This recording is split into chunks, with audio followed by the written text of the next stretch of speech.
Judiciary Committee's annual Justice Department oversight hearing. But before I and Durbin give our opening statement, I want to say this is the second anniversary of Hamas invading the sovereign state of Israel. Yesterday, I had some Palestinian advocates talk to me about the number of people have been killed. I like to remind them there wouldn't be one death if there hadn't been this invasion of the sovereign state of Israel by what happened 2 years ago today. Attorney General Bondi, since your confirmation, you've now had the opportunity to face the federal bureaucracy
and much of the money of the past administration did collect went to the Justice Department slush funds instead of aiding victims of criminals and violent activity.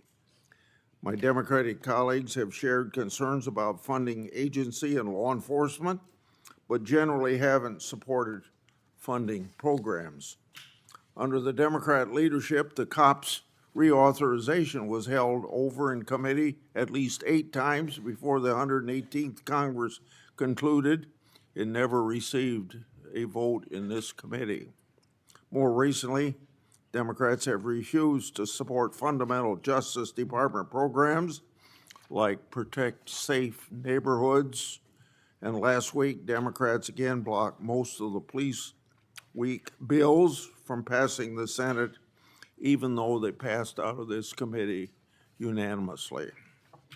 In contrast to these indefensible positions, the judiciary provisions in the Republican reconciliation bill made hundreds of millions of dollars available to the Justice Department to combat crime. Attorney General Bondi, you've also created a task force to attack the problems left by your predecessor. You've created a team to review the overwhelming evidence of political weaponization by federal law enforcement, including the discredited Crossfire Hurricane investigations. Your weaponization working group has worked with my staff to bring forward resolutions for whistleblowers, and I commend you and your staff efforts to find solutions for these patriots. I understand the task force to eradicate anti-Christian bias has done an investigation on how the Biden administration weaponized the government against people of faith. I look forward to your next report on that subject. Now, you've also shuttered a certain task force that was a stain on this country, the Foreign Influence Task Force. Democrats have cried about closing this misleadingly named unit. The task force was involved in undermining my and Senator Johnson's Biden family investigation. Instead of rooting out foreign influence, the task force became a political weapon. And speaking of political weapons, I'm now going to address examples of political weaponization in the previous administration. Most recently, I and Senator Johnson made public information relating to Arctic Foss, expansive targeting of Republicans. And on Monday, just yesterday, because of our investigative work, the FBI disclosed that the Biden administration used Arctic frost to target Republican senators, including several senators on this very committee. This is an outrage, an unconstitutional breach, and ought to be immediately addressed by you and Director Patel. It's also a clear example of why the Justice Department has had to fire personnel who you hear Democrats defending. While on the taxpayer's dime, these now fired employees not only weaponized law enforcement, but some of them also retaliated against patriotic whistleblowers. These are indefensible acts. Now I've obtained additional weaponization records thanks to brave whistleblowers that predate Arctic Frost. I've obtained documents created by then Supervisory Special Agent Tebow, dated March 2, 2017. The title of this document is quote unquote Trump, and it appears to relate to matters different than Crossfire Hurricane. This document discusses a rumor at FBI headquarters that the FBI's Washington field office was leaning towards opening a case on the Trump campaign. Tebow noted they weren't close to opening an investigation, but did say this, quote, "What are we doing? Aggressively seeking out open source information, human intelligence info that could predicate a case," end of quote. You see, less than 2 months into the Trump's first presidency, the partisan Comey FBI was very hard at work trying to manufacture another case against Trump. Tebow and the FBI eventually got their wish in April 2022 with the opening of Arctic Frost. This was a political fishing expedition to get Trump at all costs, just like Crossfire Hurricane. And of course, it's a disgrace to the taxpayers. Whistleblowers have provided me with another document. This document is a 2017 case, updated, also drafted by then Supervisor Special Agent Tebow. This is a case update for CR-15, the now disbanded and discredited Public Corruption Squad at FBI's Washington field office, which says, quote, McAuliffe case, Steve Sullivan, Chief Financial Officer of Teneo, was interviewed in New York City. Info provided seemed to confirm Teneo was used as a pass-through for Doug Band to pay former President of the United States, end of quote. Doug Band was deputy assistant to then President Clinton and continued to work for him in post-presidency. Therefore, it's pretty clear that the reference to the President of the United States is Bill Clinton. The document further notes additional interviews the FBI planned to conduct as part of the case. This information confirms there was an FBI case on McAuliffe, and it indicates the Clintons and their associates were relevant to it.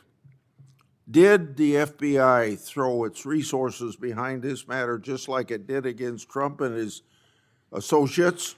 A legitimate question. Or did they sweep it under the rug? A legitimate question. So, General Bondi, I'd like to have you provide me with all the records relating to these matters for further verification. Lastly, whistleblowers have provided me additional records related to the Biden FBI political conduct against Peter Navarro. The first document is a request for physical surveillance on Navarro the day the FBI arrested him. The second document is a timeline of that surveillance. When Navarro, the FBI FBI didn't arrest him at his house, which was literally right next to the FBI headquarters. Instead, they surveilled him and his fiancée all morning, starting at his home, following them to the airport, and then arrested him in public at the Reagan airport. The way Navarro was treated is unnecessary. General Bondi, I would like you to provide me all records relating to this matter. I'm glad that we are following this committee's longstanding tradition of regular oversight hearings with the Attorney General, the Director of the FBI, and the Secretary of Homeland Security. These hearings have never been more important as President Trump turns the full force of the federal government on Chicago and other American cities. The assault on the city I am proud to represent is just one example of how President Trump and Attorney General Bondi shut down justice at the Department of Justice even before the president's party, controlling the White House, Senate, and House of Representatives, shut down the government. The Attorney General has systematically weaponized our nation's leading law enforcement agency to protect President Trump and his allies and attack his opponents and, sadly, the American people. You have purged hundreds of senior career officials since you first appeared before us. These men and women had dedicated their careers to protecting the American people. As a result, the department has lost literally thousands of years of law enforcement expertise. To be specific, you disbanded the FBI's Foreign Influence Task Force and the National Cryptocurrency Enforcement Team, despite the growing threat of foreign election interference and the drastic rise in cryptocurrency crimes. You forced out almost 75% of the Civil Rights Division's career attorneys, while hate crimes are on the rise. You fired more than 100 immigration judges, while the immigration case backlog is more than 3 million. You cut the public integrity section from 30 prosecutors to 2, while political corruption skyrockets. During your confirmation hearing, I asked you about your many potential conflicts of interest as a former lobbyist. You responded under oath, quote, "You will consult with career ethics officials within the department and make the appropriate decision," end of quote. But the Justice Department then removed those career ethics officials and put in their place inexperienced political appointees beholden to President and you. And you've effectively shut down the Office of Professional Responsibility, which investigates misconduct by Department of Justice attorneys. Now, with these ethical guardrails out of the way, corruption has run rampant at the Department of Justice. Although you've been a registered foreign agent for Qatar, you did not recuse yourself from signing off on President Trump's solicitation of a free jet from the royal family, even though this gift was clearly illegal. Connections to Attorney General Bondi seem to yield more favorable outcomes for defendants. At least 2 long-running federal prosecutions were abruptly dropped after the defendants hired your brother. It's no surprise that Ed Morton, the failed U.S. attorney nominee you appointed as senior official, said, quote, "No MAGA left behind." Our nation's top law enforcement agency has become a shield for the president and his political allies when they engage in misconduct. Last year, President Trump's border czar, Tom Homan, was allegedly recorded accepting a $50,000 bag of cash in exchange for promising immigration enforcement-related contracts. Under your leadership, the investigation into Mr. Homan was dropped. After President Trump pardoned nearly 1,600 January 6 insurrectionists, including more than 600 charged with assaulting or impeding law enforcement, the Department of Justice is arguing in court that these pardons provide immunity for wholly unrelated crimes in multiple cases. Jared Weiss was filmed on January 6th, encouraging his fellow rioters to attack the Metropolitan Police Department officers. And he said, "F 'em, kill 'em." What happened to Mr. Weiss? He's been hired by you as a senior advisor. In February, you said the Epstein client list was, quote, "sitting on my desk right now for review." 8 months later, you still haven't produced these files, and a credible whistleblower told my office that FBI agents were directed to flag any records in which President Trump was mentioned. The Department of Justice ordered the dismissal of corruption charges against the former New York City Mayor Eric Adams in a corrupt backroom deal to secure his cooperation with the president's immigration agenda.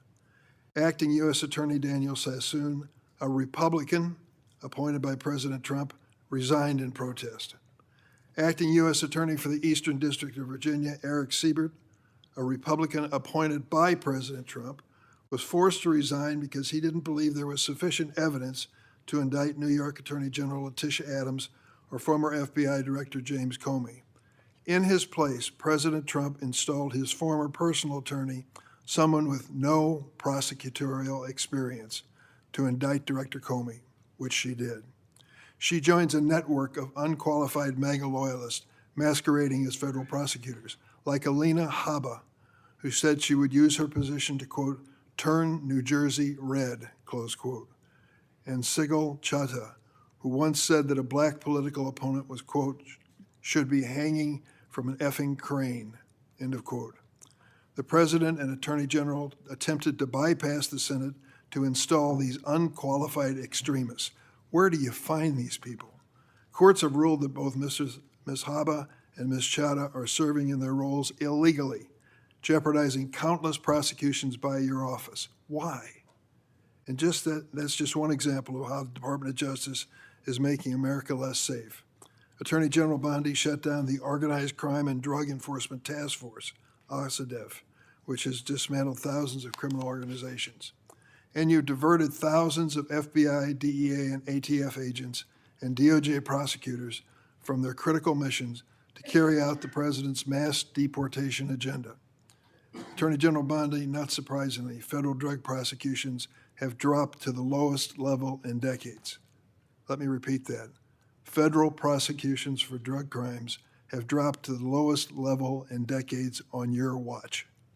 Department of Justice has also unilaterally terminated 373 grants that provide critical funding to state and local law enforcement to the tune of $500 million. The 2026 Trump budget would slash the high-intensity drug trafficking areas program known as HIDA by more than a third, from $300 million to $196 million. Instead of taking common sense steps that have proven to help reduce crime, Attorney General, you're focusing on helping President Trump play strongman on television. He has illegally deployed troops to Chicago and other American cities and has threatened to send more. The Justice Department defends this dubious legal basis for these deployments and diverts DOJ personnel and their components to assist in these efforts.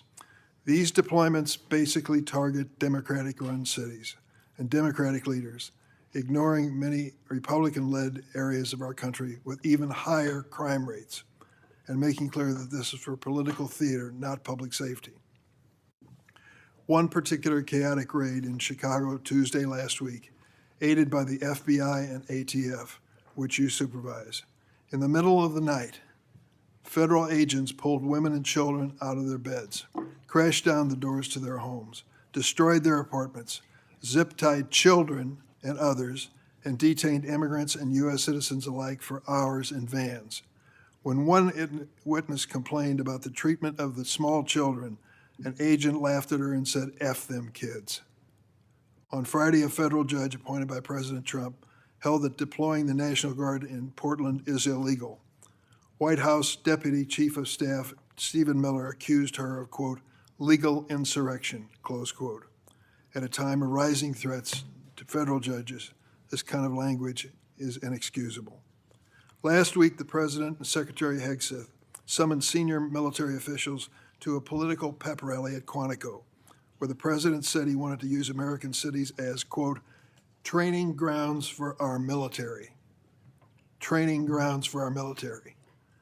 To fight the, quote, enemy within. Chicago is not the enemy. Our fellow Americans are not the enemy.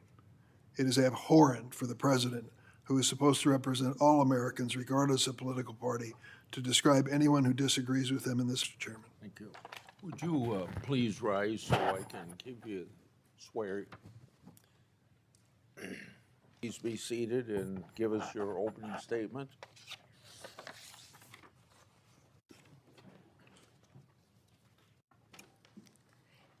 Thank you, Chairman Grassley and Ranking Member Durbin, and every member of this committee. I'm grateful for the opportunity to testify in front of you today. First, please join me in remembering, as you said, Chairman Grassley, all the Jewish people who lost their lives in the October 7th attacks 2 years ago today. Also, please let's pray for all the hostages and the families of all of those individuals. The Department of Justice should operate. We created strong partnerships with local leadership, working hand in hand with both cities to send resources where they were needed most. The results speak for themselves. We have made more than 3,800 arrests here in Washington while seizing more than 365 illegal guns.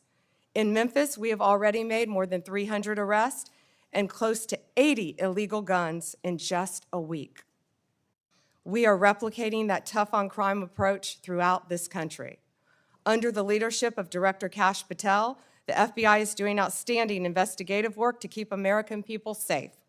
The FBI just conducted a months-long operation called Summer Heat, which resulted in over 8,600 arrests from June to September. More than 6,500 arrests fell under the FBI's violent crime and gang program.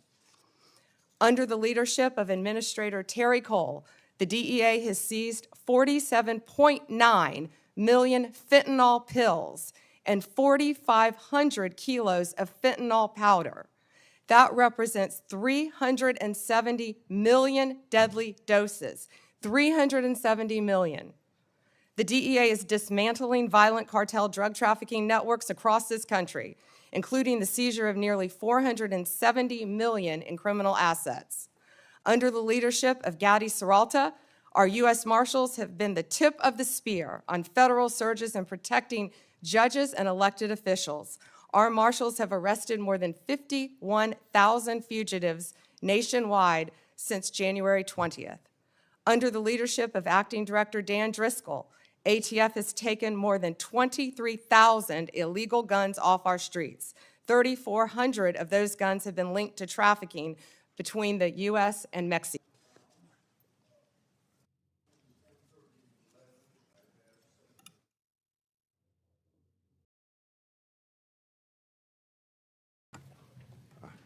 I forgot to turn on the microphone. Let me start over again.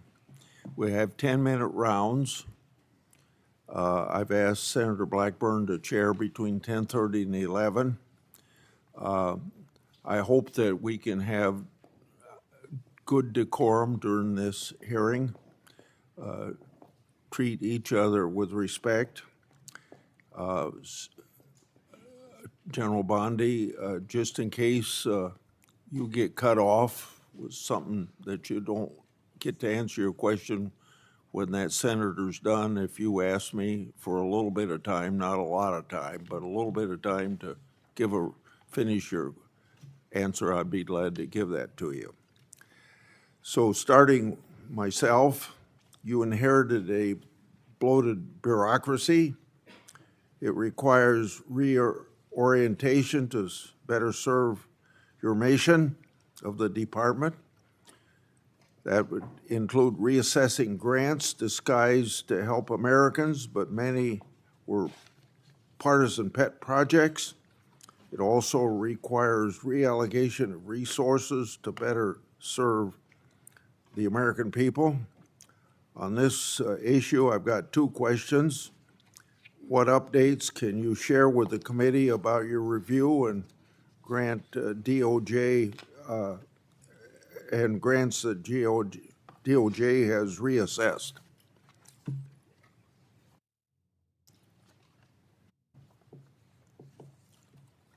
Just give us some examples, don't I know? Sure. Thank you, Chairman.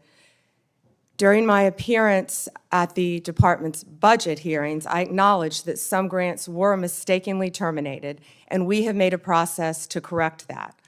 All grant termination appeals will be individually considered for alignment with our current policies, which are strengthening law enforcement and protecting victims.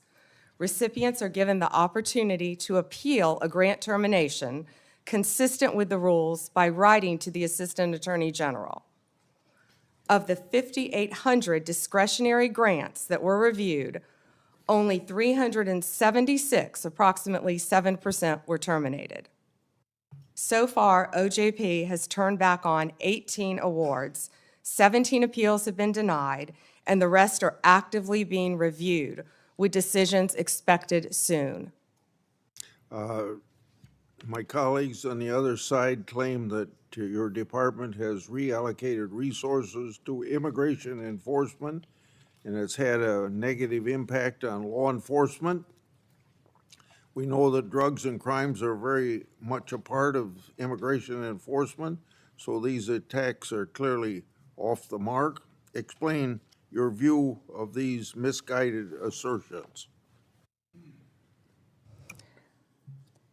Chairman, every day our FBI, DEA, ATF, and now U.S. Marshals working on a task force with Homeland Security are out there keeping Americans safe and getting illegal aliens out of our country, many of whom have committed violent crimes in this country. Our agents will continue to fight violent crime in this country, working hand in hand. One example is right here in Washington, D.C. We have the D.C. Task Force that has been incredibly successful. We are so proud of the work that has done. We have been working hand in hand with the local officials here in D.C., and we are very proud of that work. And we're taking that to Tennessee and around this country to keep Americans safe. I won't repeat the things I've said about Arctic frost, but we had this recent revelation yesterday of my Republican senators being targeted by the government, underscoring the point about Arctic frost. When taken in context with widespread government weaponization against Trump and conservatives in the last decade, the conduct's arguably is worse than Watergate. So I got two questions along this line. How many Department of Justice and FBI personnel have been held accountable for their partisan and constitutional questionable conduct, and what was their punishment? If you could give a few examples or follow up in writing, since there's so many people that fall into this category. Yes, Senator. Yes, Chairman, we will. So you want to answer that in writing? Yeah, okay. Yes, the exact number I can answer in writing. Yes. Okay. Was Attorney General, on the same subject, was Attorney General Garland, Director Wray, and/or President Biden's White House aware of the FBI targeting Republican senators? Did they approve it? Now, let's be clear, either they knew and allowed it to happen, or they didn't know, and if they didn't know, it points to a lack of oversight of Jack Smith's runaway case. Chairman Grassley, that's what we've been talking about when we refer to the weaponization of government. Operation Arctic Frost was an unconstitutional, undemocratic abuse of power. During Arctic Frost, the FBI also placed 92 linked Republican individuals and Republican groups, such as Charlie Kirk's Turning Point, on their list. This is the kind of conduct that shattered the American people's faith in our government, as I said in my opening statement. We are ending this weaponization. Our FBI is targeting violent criminals, child predators, and other lawbreakers. not sitting senators who happen to be from the wrong political party. Several of your colleagues sitting at this dais were targeted, and others. We will continue to stop that throughout the Justice Department. That is the ultimate weaponization of government. Have you sought grand jury secrecy waivers so that all of Arctic Falls documents can be produced to Congress? And if not, do you plan to do that? Chairman Grassley, I will be working directly with Director Patel on this issue, and there's not much more we can say about the issue for obvious reasons at this time. Okay. Public Safety Officers Benefit Program, PSOB, provides benefits to law enforcement and first responders if they're disabled or killed in the line of duty. Affected family members may also benefit. My oversight and a Government Accountability Office report shows that some claims have taken thousands of days to conclude. PSOB applicants have also informed my office that they've been left in tears with disrespectful ways they've been treated by the government. Question number 1 and 2 in this area, but I'll start just with 1. What actions have been taken to hold DOJ officials accountable for their failures to manage the program and treat applicants with respect? Chairman Grassley, as stated earlier, there have been many terminations from the Department of Justice, and we stand by all of those. Many of those are subject to active litigation. This Department of Justice will treat everyone with respect, and we will do everything in our power to help citizens of this country. Please reach out to us with any individual cases, and I will personally look at them for you, Chairman. Okay. So if you'll provide that information, that was my second question. So now let's go on to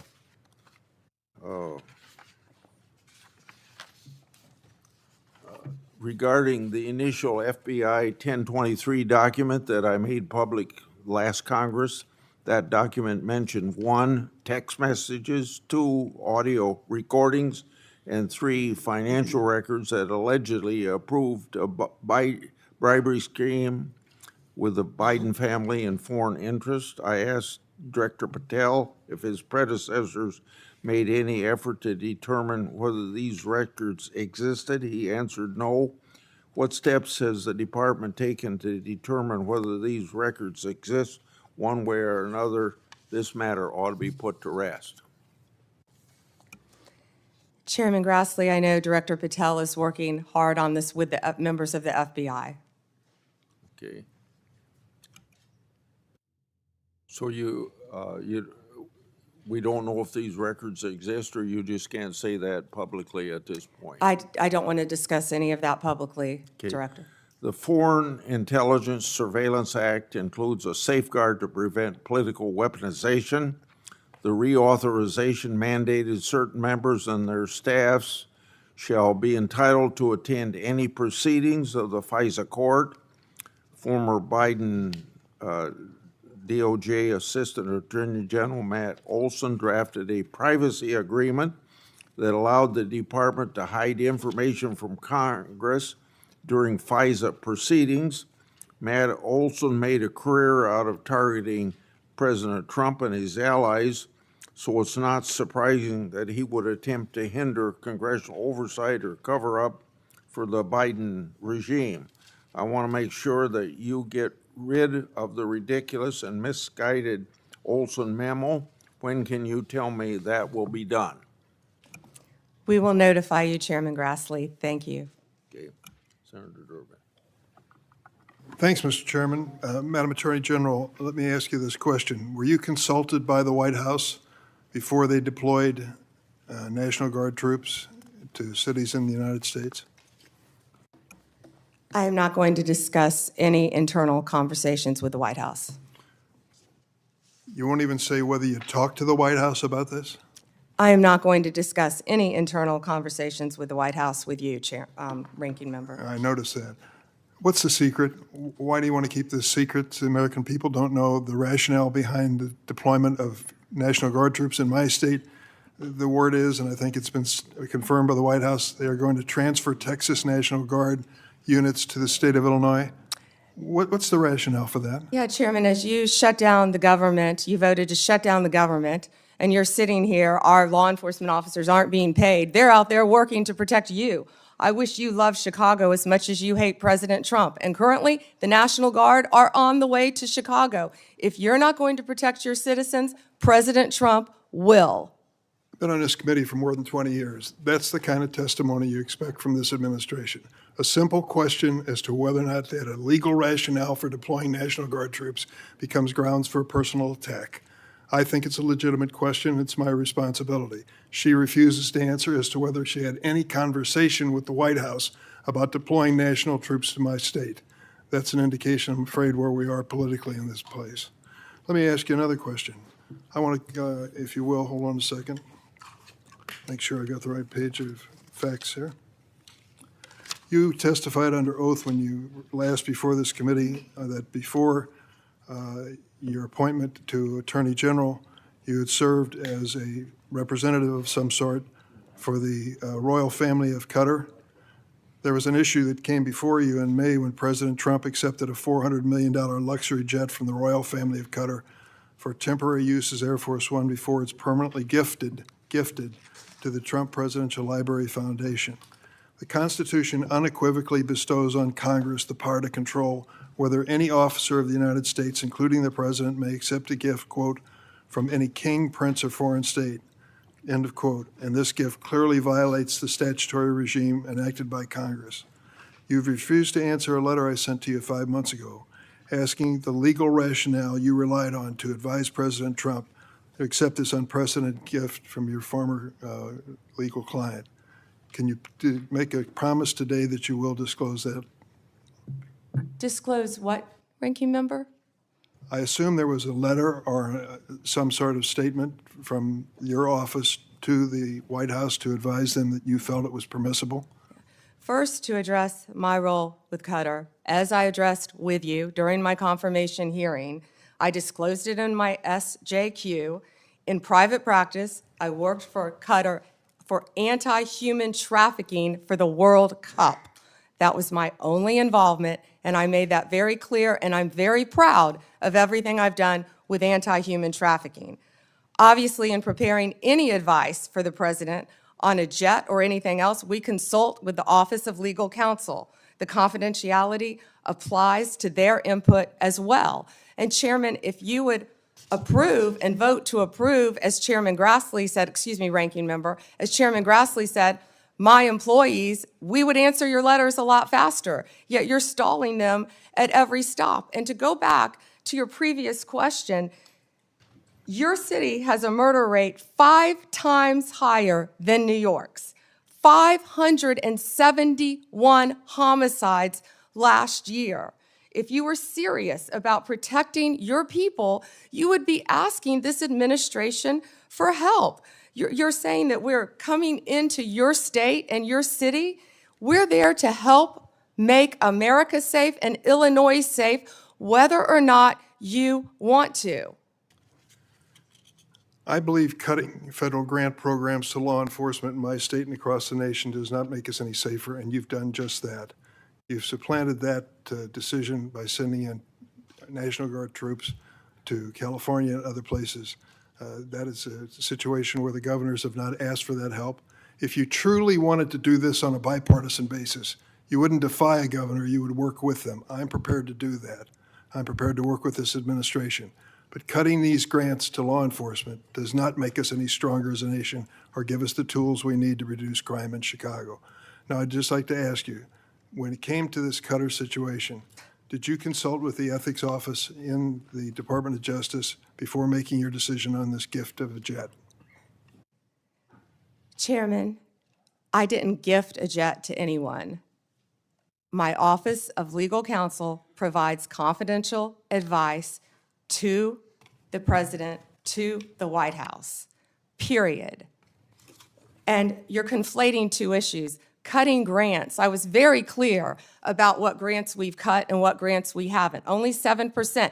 And if you have a grant in Illinois that you think that I've cut that is protecting law enforcement officers or your people, you personally call me and I will work with you to turn that grant back on. I think many of the Democrats here can tell you, I have worked with them to turn grants back on. There's an appeal process. Tell me a specific grant that I have turned off in Illinois that would help law enforcement, and I will work with you. But you have not done that. Did you And take a again, look? Did you take a the look? National Guard is on the way right now as we speak. Oh, by the way, so is Director Patel and Deputy Attorney General Todd Blanche. You're sitting here grilling me, and they're on their way to Chicago to keep your state safe. Madam Attorney General, it's my job to grill you. Investigation of your agency is part of my responsibility and this committee.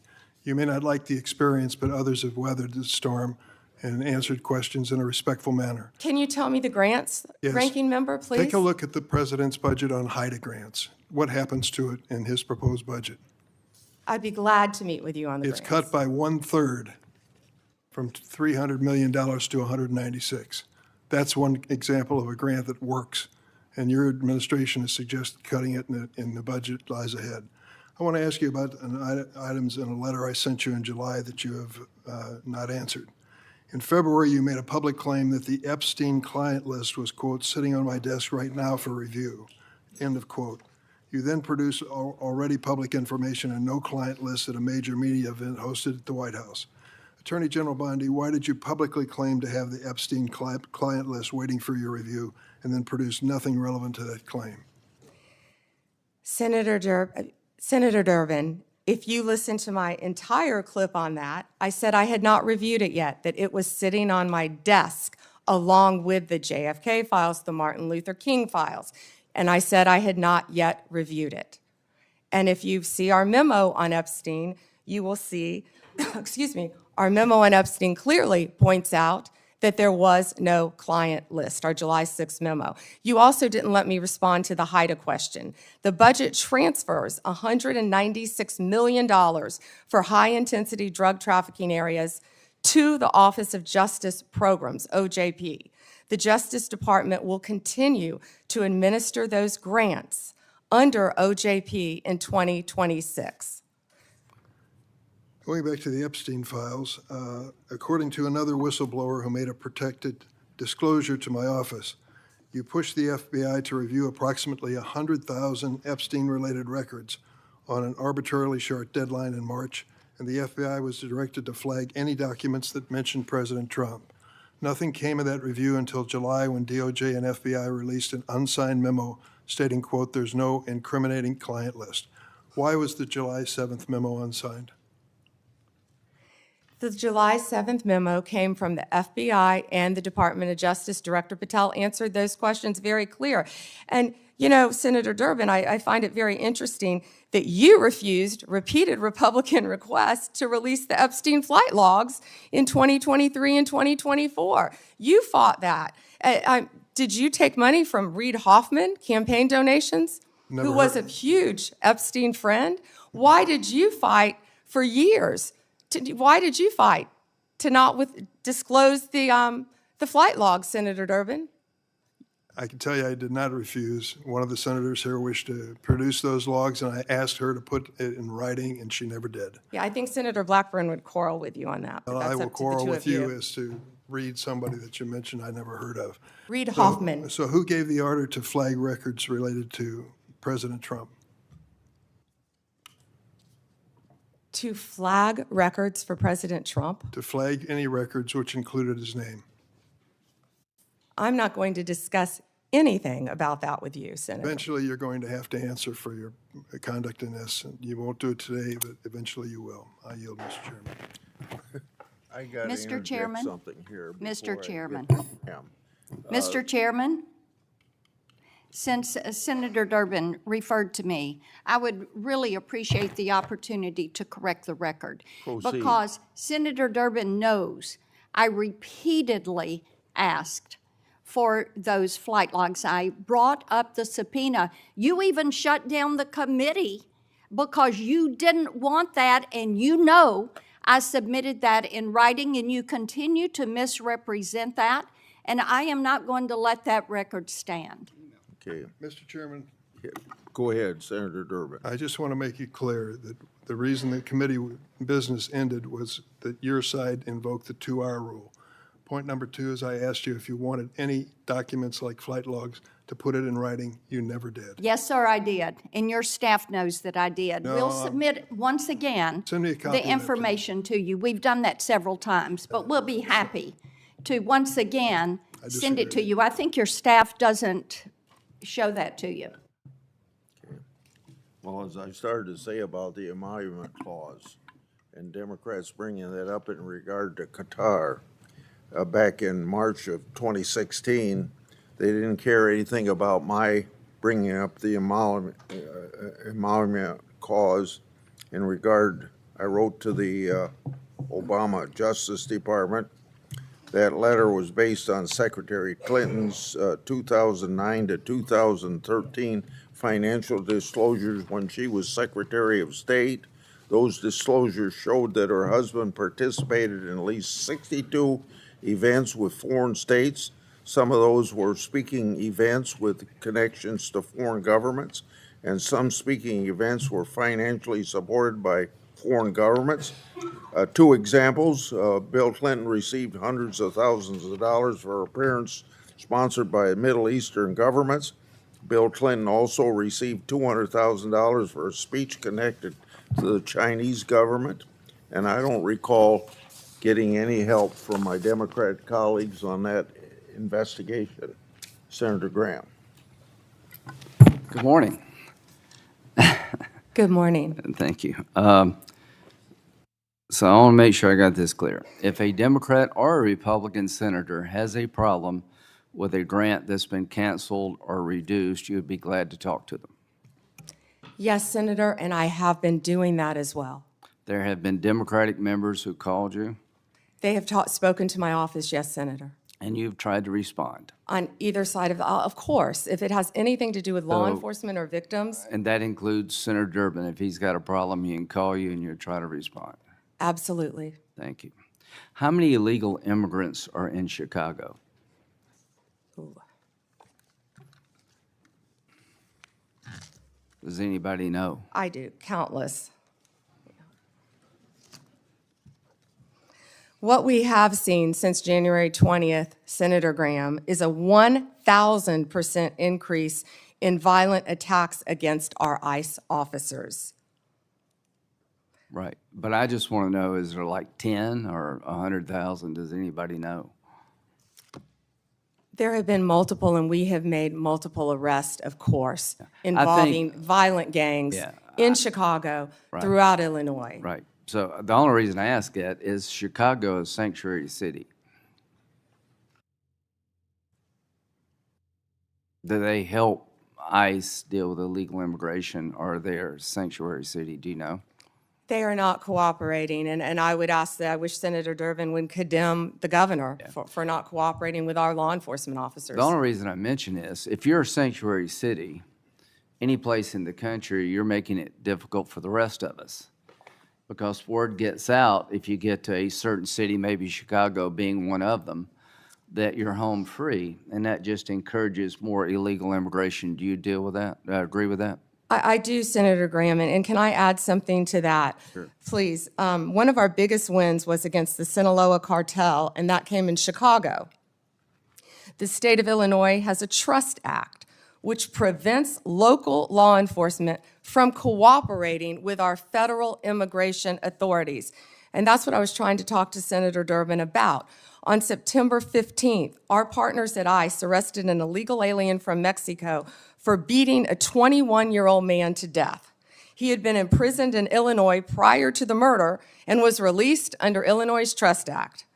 We filed multiple lawsuits in Illinois for sanctuary policies, specifically in-state tuition for illegal aliens and obstructing employers from verifying citizenship. You can't make this up. On September 5th, a federal grand jury in Chicago indicted a major Sinaloa cartel boss, narco-terrorism, guns, and drug charges. On July 11th, we announced a guilty plea for Ovidio Guzman Lopez. You may know him as the son of El Chapo, one of the worst narco-terrorists in the world. In the world, In Senators. Chicago. In Chicago. In Chicago. He entered a guilty plea to drug conspiracy and 2 counts of knowingly engaging in a continuing criminal enterprise in the state of Illinois. I could continue with fentanyl. I could continue with child predators in Illinois. Well, thank you. I think I've seen numbers over 100,000. So Chicago and other sanctuary cities, you're making it harder for us to deal with illegal immigration by doing what you're doing. And I am glad President Trump is trying to change those policies. And if you need the National Guard to bring order out of chaos, so be it from my point of view. Now let's get back to the topic sort of at hand here about how the law is being used politically. In September 2022, Attorney General James from New York basically said in a campaign that she would go after Trump, his business transactions, and his family with full force. November the 15th, 2022, Trump announces his candidacy for president. November 2022, 3 days after Trump announced his reelection campaign, Jack Smith was appointed by Garland to be special counsel to look at classified information, document mishandling, and trying to undermine the 2020 election. In March, President Trump was indicted in Manhattan of 2023, just after announcing 34 felony counts. And what they did is they took misdemeanors and turned them into felonies by using a legal theory that no one in the history of Manhattan had ever been charged with.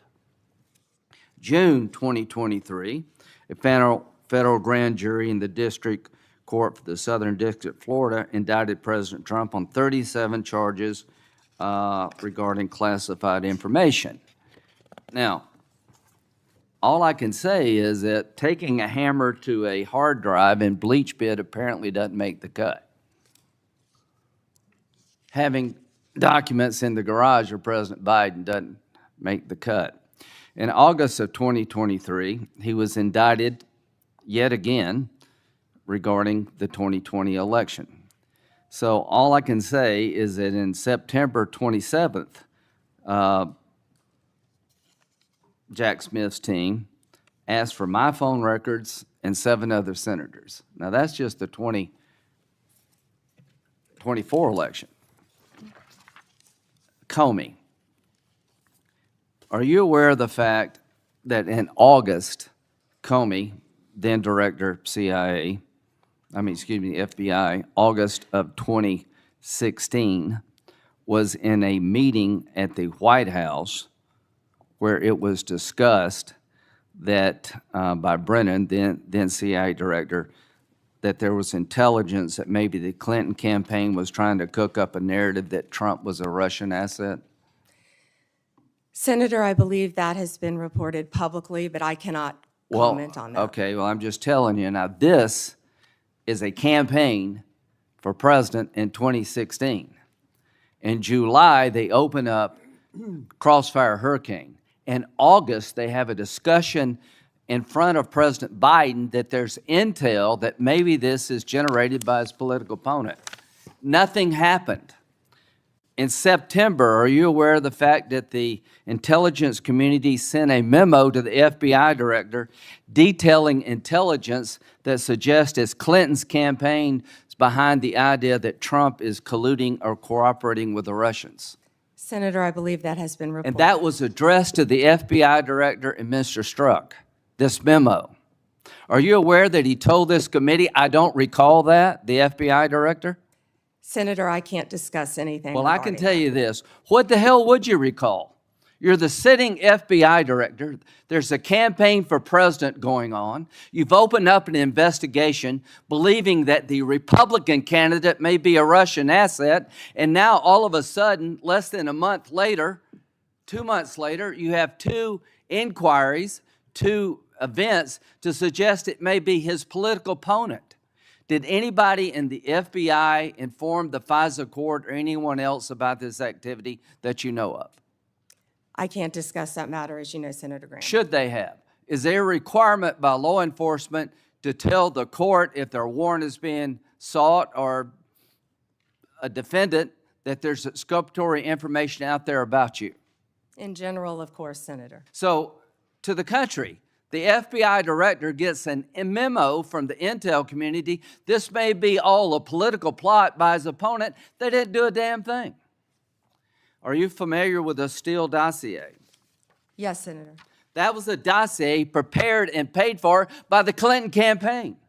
Are you aware that it was that document was used to get a warrant on 5 different occasions against Carter Page, an American citizen? Yes, Senator, and that has been Are you reported. aware of the fact in February 2017, after Trump is president, the person who gave Christopher Steele the information, the Russian guy, told the FBI, the information I provided you was all bar talk, hearsay, and not reliable. Are you aware of that? Yes, Senator. Was there ever an effort by the FBI to tell the FISA court about evidence that the man who helped prepare the document retracted his statement? I can't discuss that, Senator. Should there have been? Can't discuss that. You wonder why we're looking at Comey? Give me a break. Why are we looking at Comey? Because he ran an FBI and personally knew about exculpatory information and let it slide. How in the hell can 2 FBI agents interview a man who says the document you're using against a sitting president to suggest he may be a Russian agent or Carter Page that is now no longer reliable? How does that not get to the court? Can you tell me how that doesn't get to the court? You can't, can you? I can't, Senator, and I Can can't you tell me discuss it. why my phone records, when I'm the chairman of the Judiciary Committee, were sought by the Jack Smith agents? Why did they ask to know who I called and what I was doing from January 4th to the 7th? Can you tell me that? No, Senator, and there were 8 senators in total. Do you think that was an abuse of power? Senator, I cannot discuss whether there is or is not an ongoing investigation. If I may add one thing, they also wasted $50 million on what you just described, trying to put President Trump in jail prior to the election. Before Senator Whitehouse, I want to introduce into the record what is called the Durham Annex. The annex is a declassified appendix to John Durham's report about Crossfire Hurricane. The Durham Annex contains information exposing a reported Clinton campaign plan to falsify and tie President Trump to Russia. For years, I've fought to assemble and publicize all the facts surrounding Durham investigation, Crossfire Hurricane, and related matters. The Durham Annex was declassified as a large part because of Attorney General Bondi. Mr. Chairman, Yeah, may I ask you a question? if I can answer it, yes. Go Thank you, ahead. Mr. Chairman. Are you going to hold a separate hearing on your whistleblower account of the FBI investigation of 8 United States senators? I think we need, my answer to your question is, I think we need to wait until we see what the FBI can report and whether it's necessary to have a hearing. Right now, I haven't ruled one out, but I haven't made a decision. And what year do you think that will happen in? I want the FBI to be a thorough investigation of it and report to us what information they can give us, and I don't know how long that'll take them. With respect, are you giving them a certain period of time? I have not given them a certain period of time. I'll discuss that matter with my staff and see if that needs to be done. Okay, if civil suits are filed against the perpetrators at the FBI, will that facilitate your investigation? Well, what's the question again? If the 8 senators who were spied upon sue the hell out of the Department of Justice and the perpetrators involved, will that facilitate their investigation and/or yours? I guess what think- I'm getting to is, I don't understand why we don't have a separate hearing. I find this breathtaking. Yeah. It's just been 24 hours since the FBI investigated on it. Please give me an opportunity to sort through all this. Fair enough. I just don't want to wait 24 years to get an answer. Yeah. We do have an active investigation going on through my staff. I want to make that very clear. Mr. Whitehouse, or Senator Whitehouse. Thank you, Chairman. Ms. Bondi, good morning. Good morning. What became of the $50,000 in cash that the FBI paid to Mr. Homan in a paper bag, evidently?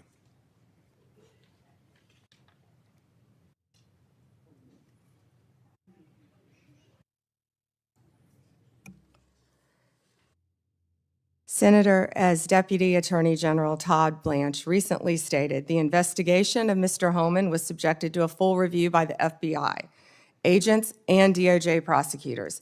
They found no credible evidence of any wrongdoing. And that was not my question. My question was, what became of the $50,000 in cash that the FBI delivered, evidently in a paper bag, to Mr. Homan? Senator, I'd look at your facts. Are you saying that they did not deliver $50,000 in cash to Mr. Homan? Senator, as recently stated, the investigation of Mr. Homan was subjected to a full review different question. by the FBI agents, That's a by different Department question. of Justice prosecutors. They found no evidence of wrongdoing. That's a different question. What became of the $50,000? Did the FBI get it back? Mr. Whitehouse, excuse me, Senator Whitehouse, you're welcome to talk to the FBI. The report to you, can't you answer this question? Senator Whitehouse, you're welcome to discuss this with Director Patel. Did Homan keep the $50,000? As Deputy Attorney General Todd Blanche recently stated, the Okay, investigation never mind. of Mr. Never mind. Homan I can was see I'm not going to get a subject straight full answer from you to a very simple by question. the FBI agents and the DOJ. Do They you found know- no credible evidence of wrongdoing. You know, you're very concerned about money and people taking money, and Do you you rail know- against wait a dark second, wait a money. second, wait a Yet you second, work with dark wait a money second. groups all the time, Senator Wait a Whitehouse. second. Did you know whether or not in that investigation they looked at whether the $50,000 payment to Mr. Homan was declared by him on his tax returns? Senator, I would be more concerned if I were you when you talk about corruption and money, that when you pushed for legislation that would subsidize your wife's company. The questions here are actually pretty specific. So having you respond with completely irrelevant far-right internet talking points really is not very helpful here. I'd like, Mr. Chairman, you generally like to have us be able to get answers to know, and we'll follow up with the QFR. And to the extent Patel wants to answer, that would be great as well. What happened to the $50,000? Did Homan keep it? Did the FBI get it back? If he kept it, did he put it on his tax returns? Pretty simple questions. Homan was the same guy who said there was a deal with Eric Adams. He said, if Adams doesn't come through, I'll be back. I'll be in his office, up his butt, saying, where the hell is the agreement we came to? Which brings us to the OPR investigation of prosecutorial misconduct by Emil Bovee, because he was also involved in that transaction. Yeah. What became of the OPR investigation of prosecutorial misconduct by Emil Bovee? Yeah, Senator Whitehouse, to correct you for one moment, that would be the Honorable Judge Emil J. Bovee III to you. Not at the time of this. He was an employee of the Department of Justice. And what became of the OPR investigation? It's into all his pending litigation, misconduct? Senator. I can't discuss pending litigation nor personnel matters. OPR customarily publicly says when there's an investigation, and at the end of it, they provide a summary. Why can't you say whether there's an OPR investigation and whether, if it's concluded, there's a summary? Senator, I'm not going to discuss personnel matters. even public ones. Senator, I'm not going to discuss personnel matters. So, Kash Patel told this committee that his grand jury testimony after immunization, after initially pleading the Fifth, was, and I quote, sealed by the Department of Justice. How and when and why was his testimony sealed, and by whom? Senator, I'm not going to discuss any testimony, especially testimony that could be sealed with you. No, the question is, was it or was it not sealed? Senator, I'm not going to discuss that with you. Well, he also said that he worked with the Department of Justice to have his transcript released publicly. How and when was his transcript released? Presumably, if he released it publicly, that's something you can discuss because it's public. Well, Senator, I believe you discussed that with Director Patel. And I'm asking you because he said the Department of Justice made this decision and you run the Department of Justice. I would refer that to Director Patel. Even though you run the Department of Justice and he testified that the Department of Justice released his transcript publicly. If it is released publicly, we will get you a copy, Senator, gladly. If being a rather important word there, when your FBI director testified that that was a fact. Treasury compiles suspicious activity reports, referred to often as SARs, that DOJ receives automatically. Hundreds related to accounts of Jeffrey Epstein. How many of those Treasury SARs did you or Director Patel investigate? Senator, I'm not sure if you're concerned because you took money, I believe, did you, from Reid Hoffman, one of Epstein's closest confidants, not only once but twice in 2018 and 2024, if that's correct. But Senator, did you ask Merrick Garland any of this over the last 4 years when he sat before you? This investigation has been going on. This investigation was closed. Did you ask Alex Acosta When you that? and Patel came to office, you said you would look into this. There were hundreds of suspicious activity reports. Some people would deduce from the fact that they are called suspicious activity reports that there might be suspicious activity. And yet you seem to have looked at 0 of those suspicious activity reports involving Jeffrey Epstein accounts. Let me ask you something else. There's been public reporting that Jeffrey Epstein showed people photos of President Trump with half-naked young women. Do you know if the FBI found those photographs in their search of Jeffrey Epstein's safe or premises or otherwise? Have you seen any such thing? You know, Senator Whitehouse, you sit here and make salacious remarks, once again trying to slander President Trump left and right, when you're the one who was taking money from one of Epstein's closest confidants, I believe, I could be wrong, correct me, Reid Hoffman, who was with Jeffrey Epstein on multiple occasions. And the senator sitting right next to you tried to block the flight logs from being released.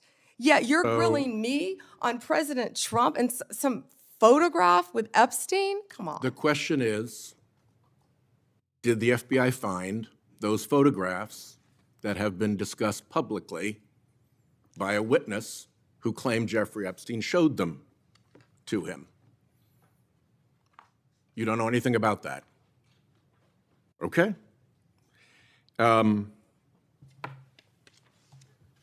Here's what well, no, we cut to something else. The Marshal Service is supposed to protect our federal judges. I have asked repeatedly for the Marshal Service to let me know if they are investigating or being inhibited from investigating whether or not there is orchestration of threats against federal judges, whether under either conspiracy laws or racketeering enterprise laws or aiding and abetting laws, whatever. But as you know, there's the person who says the threat, and then there may very well be somebody orchestrating the threat behind them.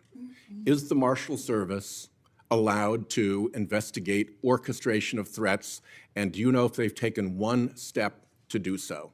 May I answer the question, Chairman Grassley? The time has expired.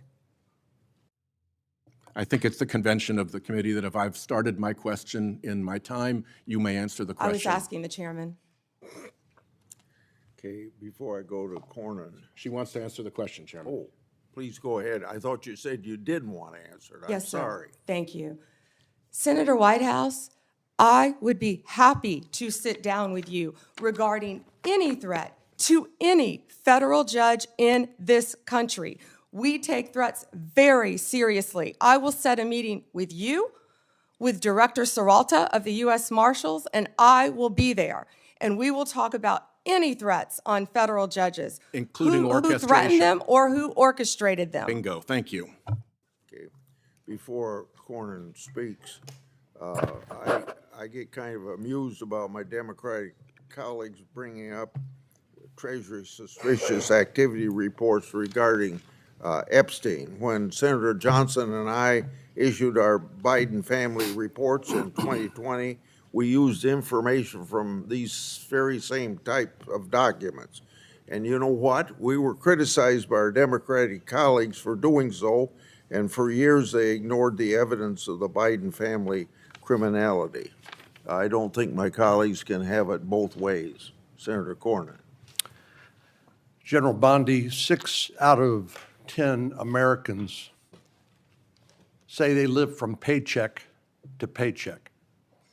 And I'm sure that includes a lot of federal employees, Border Patrol, FBI agents, people who support them, frontline prosecutors. Do you find it somewhat inconsistent that our Democratic colleagues claim to support law enforcement and the rule of law, but yet they vote to deny those same individuals the pay which they've earned?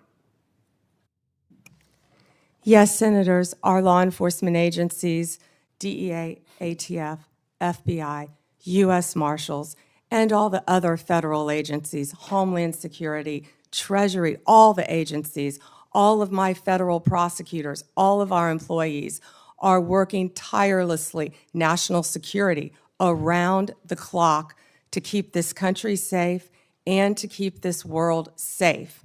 Yet, the Democrats voted to shut the government down, and they are out there working without a paycheck, with families at home, risking their lives every single day. Thank you for pointing that out, and thank you for caring, Senator Cornyn.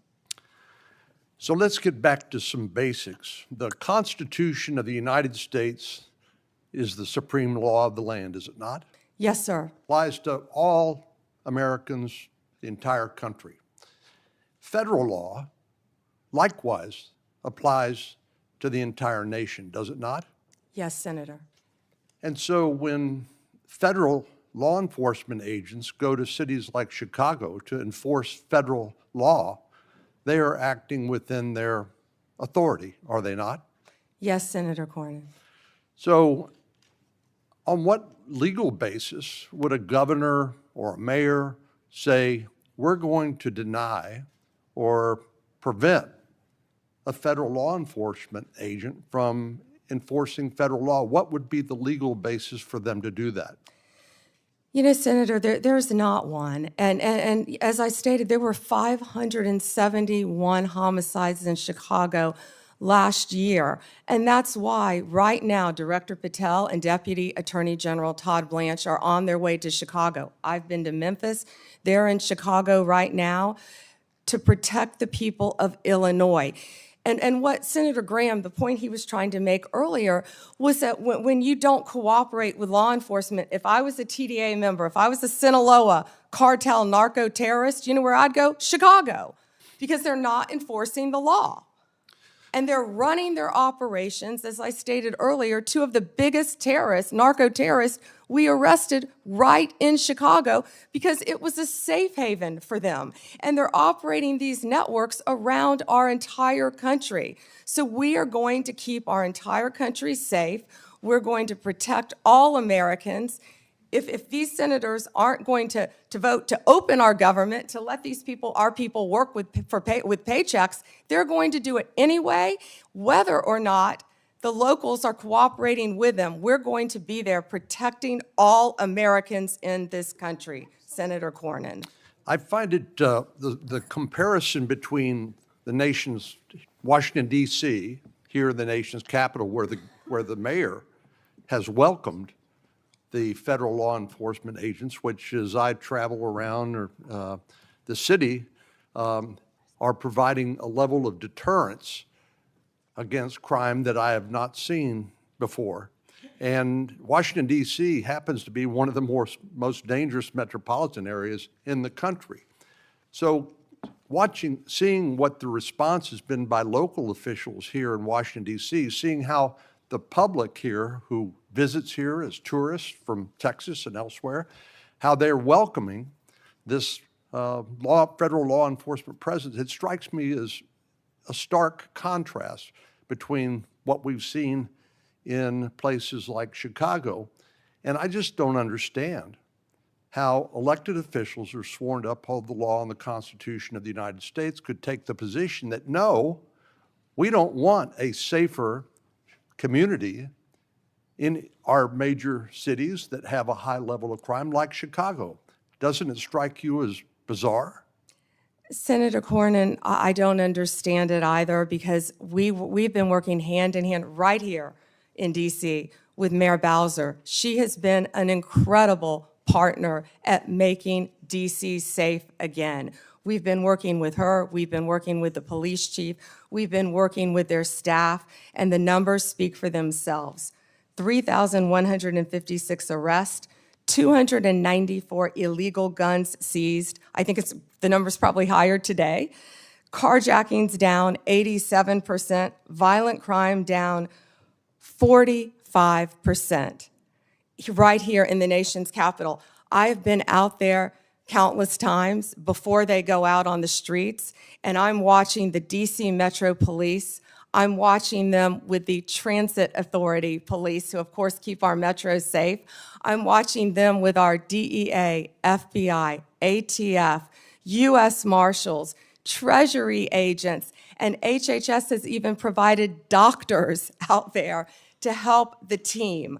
And what they are, they're a team. And they are working hand in hand. If you couldn't see their shirts on their insignia, you wouldn't know what agency they were with. I've truly never seen a partnership like that in my career. And it's working together. And that's what Illinois is refusing to do. And I wish these senators, I wish Senator Durbin would condemn the governor of Illinois and have him work with us like we're doing now in Memphis. We have the governor of Memphis. We have our two great U.S. senators in Memphis. We have the mayor of Memphis, the same, the chief, working hand in hand there.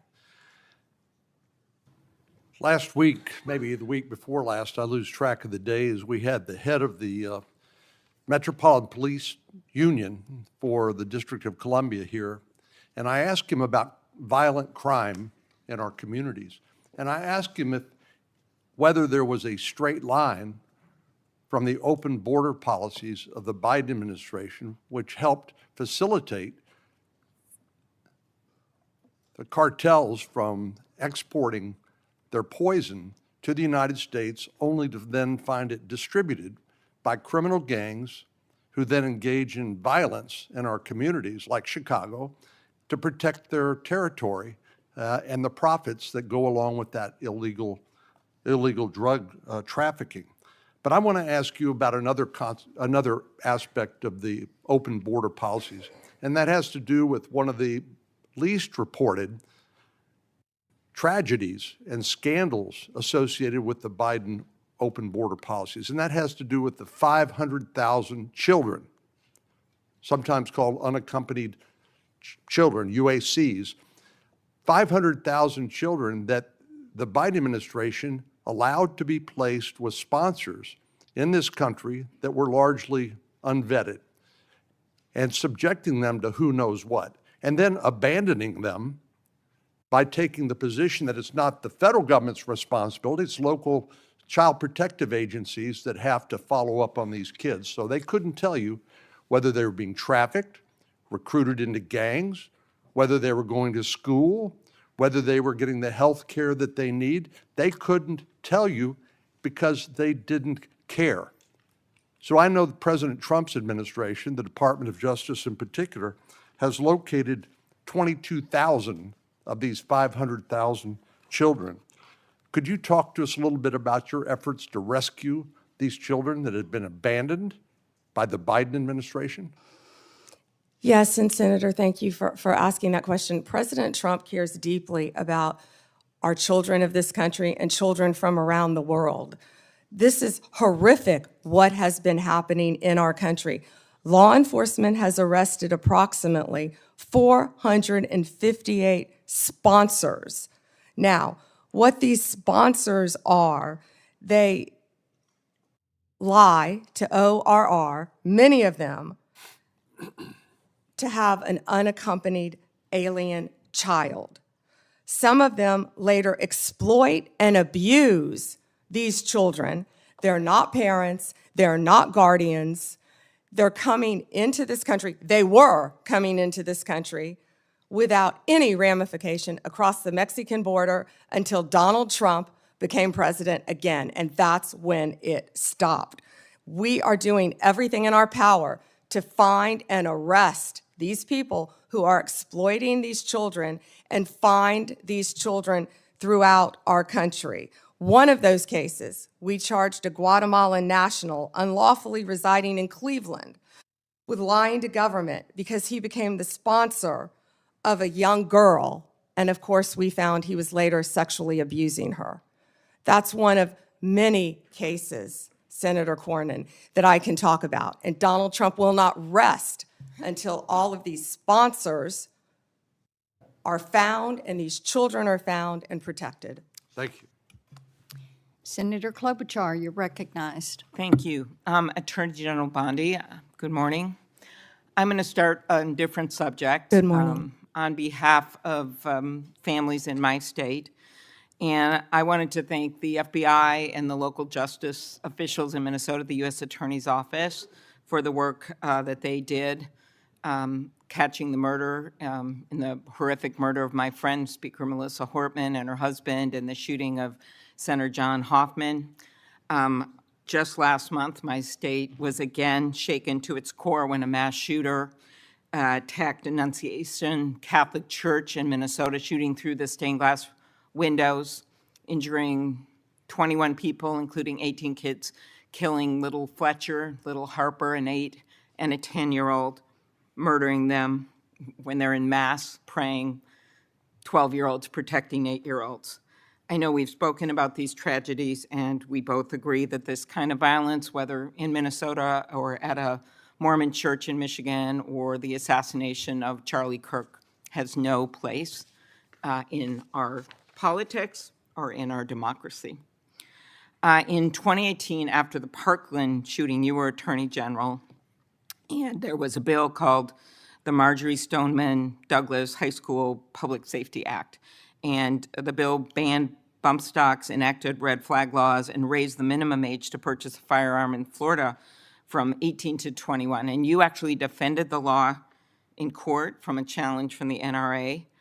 And we know that I'm in favor of an assault weapon ban, period. I look at these bills and I think, does this hurt my Uncle Dick in the deer stand? We have a proud tradition of hunting in Minnesota. I don't think they do.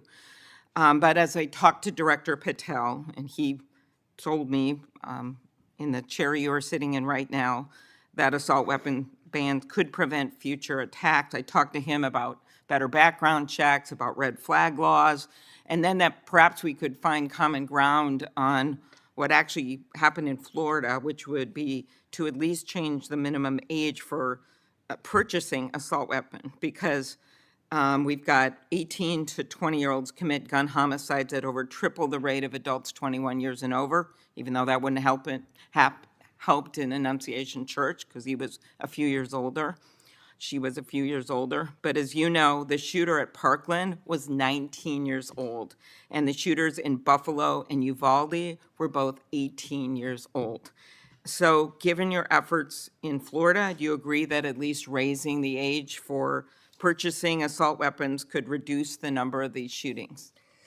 Senator, first, that's pending litigation, and I can't discuss that at all. The 21 is pending litigation. I cannot discuss In that. Florida? But if I could go back I really the didn't know 21 this. age is pending litigation. I can't discuss that. But Senator, back to what you said about what happened in Minnesota, there is no place for that. And I believe I spoke to you after that horrific, those murders. And I'm so sorry that happened. And all of my federal agencies were partnering with state agencies, working hand in hand in Minnesota.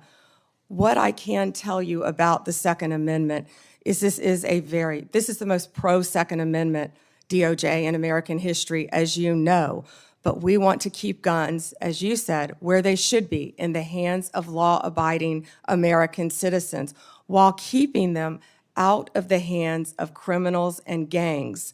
Since January 20th, the ATF and FBI have seized more than you gave these statistics. 30,000 I really illegal guns. I have 10 minutes.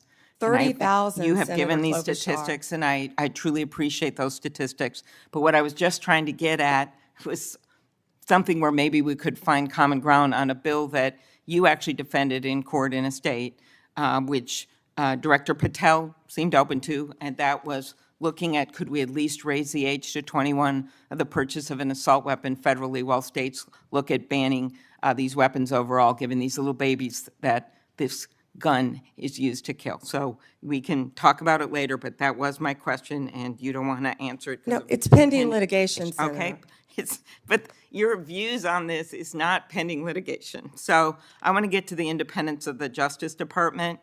At your nomination hearing, I specifically asked you to provide assurance to every member of this committee that the Justice Department will only follow the facts and the law, and the White House will play no role in the cases investigated or brought. You stated in response, this was you, politics will not play a part in my decisions. And you also said the Justice Department must be independent and must act independently. Do you believe that you have upheld that commitment? I absolutely have upheld that commitment, Senator. I pledged that I would end the weaponization also of the Justice Department, and that America would once again have a one-tier system of justice for all. And that is what we are doing in this country. We saw this with the president directing an investigation prosecution of Chris Krebs, the former head of cybersecurity, Lisa Cook, who is a current governor of the Federal Reserve, Director Comey.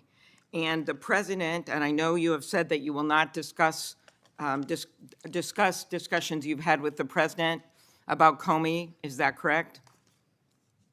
That you won't testify here about that? Because I was going to ask you if you received advice, instruction, or request from anyone at the White House to direct the department to engage in any investigations, prosecutorial actions, including decisions not to investigate or prosecute anyone. I'm not going to discuss any Okay. conversations. But then how about the Truth Social post on September 20th, 2025, in which the president said, we can't delay any longer, Pam, using your name, not bringing criminal charges, are killing our reputation, his words, and credibility. And then goes on to tell you to prosecute a member of this committee, to prosecute the Attorney General of New York, and to prosecute James Comey. Do you consider that a directive to the Justice Department? Senator Klobuchar, President Trump is the most transparent president in American history, and I don't think he said anything that he hasn't said for years. Okay, it has been reported that you initially pushed back against requests by senior Trump administration officials to push out or fire the acting U.S. Attorney in Virginia, Eric Siebert, who's a conservative Republican, who made the decision that that the evidence was not there to prosecute Comey. What made you change your opinion? I am not going to discuss personnel decisions. Okay. Is it true that the career prosecutors in the Eastern District of Virginia found that there was insufficient evidence to bring criminal charges against former Director Comey? I am not going to discuss pending cases because Comey was indicted in the Eastern District of Virginia by, I may point out, one of the most liberal grand juries in the country. Okay, let's go on to other firings or terminations. Last week, the Justice Department fired at least 2 senior attorneys in the Eastern District of Virginia, including the office's national security chief, Michael Benary. It is reported that his firing came following criticism from a right-wing social media commentator who wrote, "One can only assume he was part of the internal resistance in the Comey indictment." In fact, he did not work on the Comey case. Instead, he was working on pursuing justice for service members killed in Afghanistan. How does firing a 20-year national security prosecutor enhance public safety? Senator Klobuchar, I'm not going to discuss personnel decisions, but the personnel issue that I'm having right now is that all of my agents, all of my lawyers are working. My agents are on the street working without a paycheck because your party voted to shut down the federal government. Unfortunately, the House isn't even back here. They're 18 days off the job to even meet with us to come up with a resolution that we would like to discuss with them about saving people's health care. Let's move on to the Antitrust Division. Did you authorize your chief of staff to overrule top officials in the Antitrust Division to settle the challenge to the Hewlett-Packard Enterprises Juniper Networks merger? Senator Gail Slater runs my antitrust unit, and she is doing an excellent job on many, many cases. As you know, that is a pending case. Okay. In any merger, just to clarify, in any merger, Senator, there is a deal struck with our office and with the corporations involved, but then that also goes to a court to certify in any merger. In any merger, it's a multi-step process. Okay, I and will that ask some process further is still pending, questions Senator about Klobuchar. antitrust. I just had one other thing. DOJ can now take the extraordinary step of Time's subpoenaing expired. journalists. Has the Justice Department issued any subpoenas to journalists under the updated guidance? Time has expired. Okay, I'll ask those on the record. You may respond, Ms. Bondi. You can respond, she said. Oh.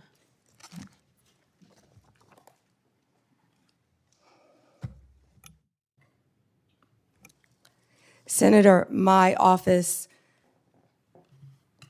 in April restored the Justice Department's longstanding norm on this issue. It was AG Garland who had deviated on the media investigations policy, allowing self-identified journalists using this self-serving status as a shield against being held accountable for endangering our nation's security. We have taken that policy back to the norm, and I can't comment on whether we have or have not, or do not have pending investigations. Time has Senator Klobuchar. expired. Senator Lee, you're recognized. Attorney General Bondi, thank you for being here today, and thanks for your service as Attorney General of the United States. I want to start by thanking you for acknowledging a moment ago the importance of protecting the rights of the law-abiding. In a country where there are hundreds of millions of guns, one of the most alarming, not to mention unconstitutional things the government could do is to disarm the law-abiding. It would be unfair, it would be fatal to many, it would be contrary to our constitutional system. And I appreciate you standing up for that. I'm also grateful for you standing up for Gail Slater, the Assistant Attorney General over the Antitrust Division. I have full confidence in her, and I can tell you do as well. More broadly, Attorney General Bondi, through your leadership, you've returned the Department of Justice to its core mission.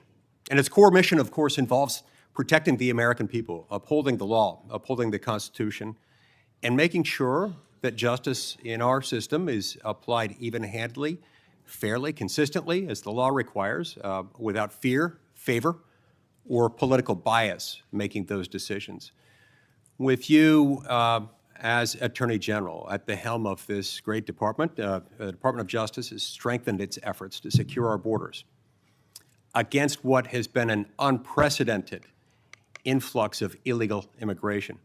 It's disrupted sophisticated networks of criminals, including people who profit immensely and have profited over the last 5 years, roughly, from a massive human trafficking and drug smuggling operation. And it also just demonstrated an unwavering commitment to the safety of American citizens. Your work has sent a clear message to criminal organizations and to criminally minded people everywhere, foreign and domestic. The rule of law in the United States will be enforced, and those who prey on the vulnerable will face especially swift and unpleasant consequences. I'd also like to commend you and FBI Director Kash Patel, Deputy Director Dan Bongino for your collaboration with state and local law enforcement in my home state of Utah in assisting with the prompt apprehension of the shooter in the tragic assassination of Charlie Kirk just a few weeks ago at Utah Valley University. Your leadership has helped reaffirm that the Department of Justice exists to preserve the rule of law, to protect the peace, the safety of the American people, and ensure that our constitutional republic endures for many generations to come. Now, due to the open border policies that we had in the previous administration, a number of individuals, a number that is unknown and unknowable, but that is estimated to be in the many millions, somewhat estimated at the low end, be in the 10 million range. Others say more like 15. Others say it's more than that. But this unknown and unknowable number of individuals came across our border illegally. And an unknown number or percentage of those people are individuals who pose significant security risks, including some who were suspected terrorists. They were all allowed to enter the United States without proper vetting, in many cases without any vetting at all. What progress have you made so far, Attorney General Bondi, in solving some of those issues related to the illegal immigration of an estimated 10, 15 million, maybe more, over the last 4 years? Senator Lee, we are working hand in hand with Kristi Noem, of course, the Director of Homeland Security. She has been doing an incredible job. All of our agencies are working in partnership with them at the direction of President Trump. He ran on the promise of making America safe and closing our borders, and that's what he did on day one. He has also declared many of these transnational gangs as terrorist organizations, which is exactly what they are. They have been coming into our country from Mexico, from Venezuela, from other countries. They have been setting up shop right in our country. They are narco-terrorists, and it is going to stop, and it is stopping under his watch. Our task forces are working hand in hand with Homeland Security. Director Patel, Deputy Director Bongino have been going non-stop to make America safe again. That's not just a slogan. That's protecting everyone in this room. That's what we're doing as a country. We don't care if you live in Chicago. We don't care if you live in Florida. We don't care if you live in Utah. President Trump wants everyone to be safe, including right here in Washington, D.C., and that's what he's been doing. Not only that, Senator Lee, the surge of drugs in this country has been horrific over the last 4 years. DEA they have seized 4,500 kilos of fentanyl powder and 50 million fentanyl pills, which I said earlier represents 370 million deadly doses of fentanyl.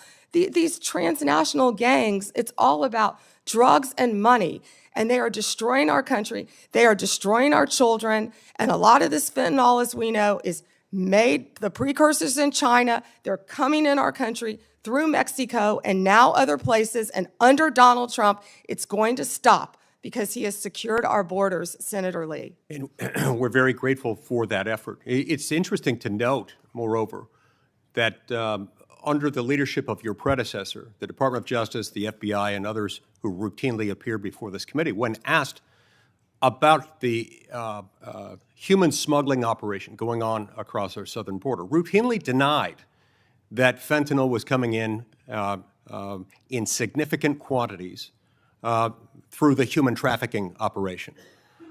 They stated never with any evidence, never with any ability to back it up, to prove this was the case, that these things were coming across the points of entry through vehicles, through trucks, and otherwise.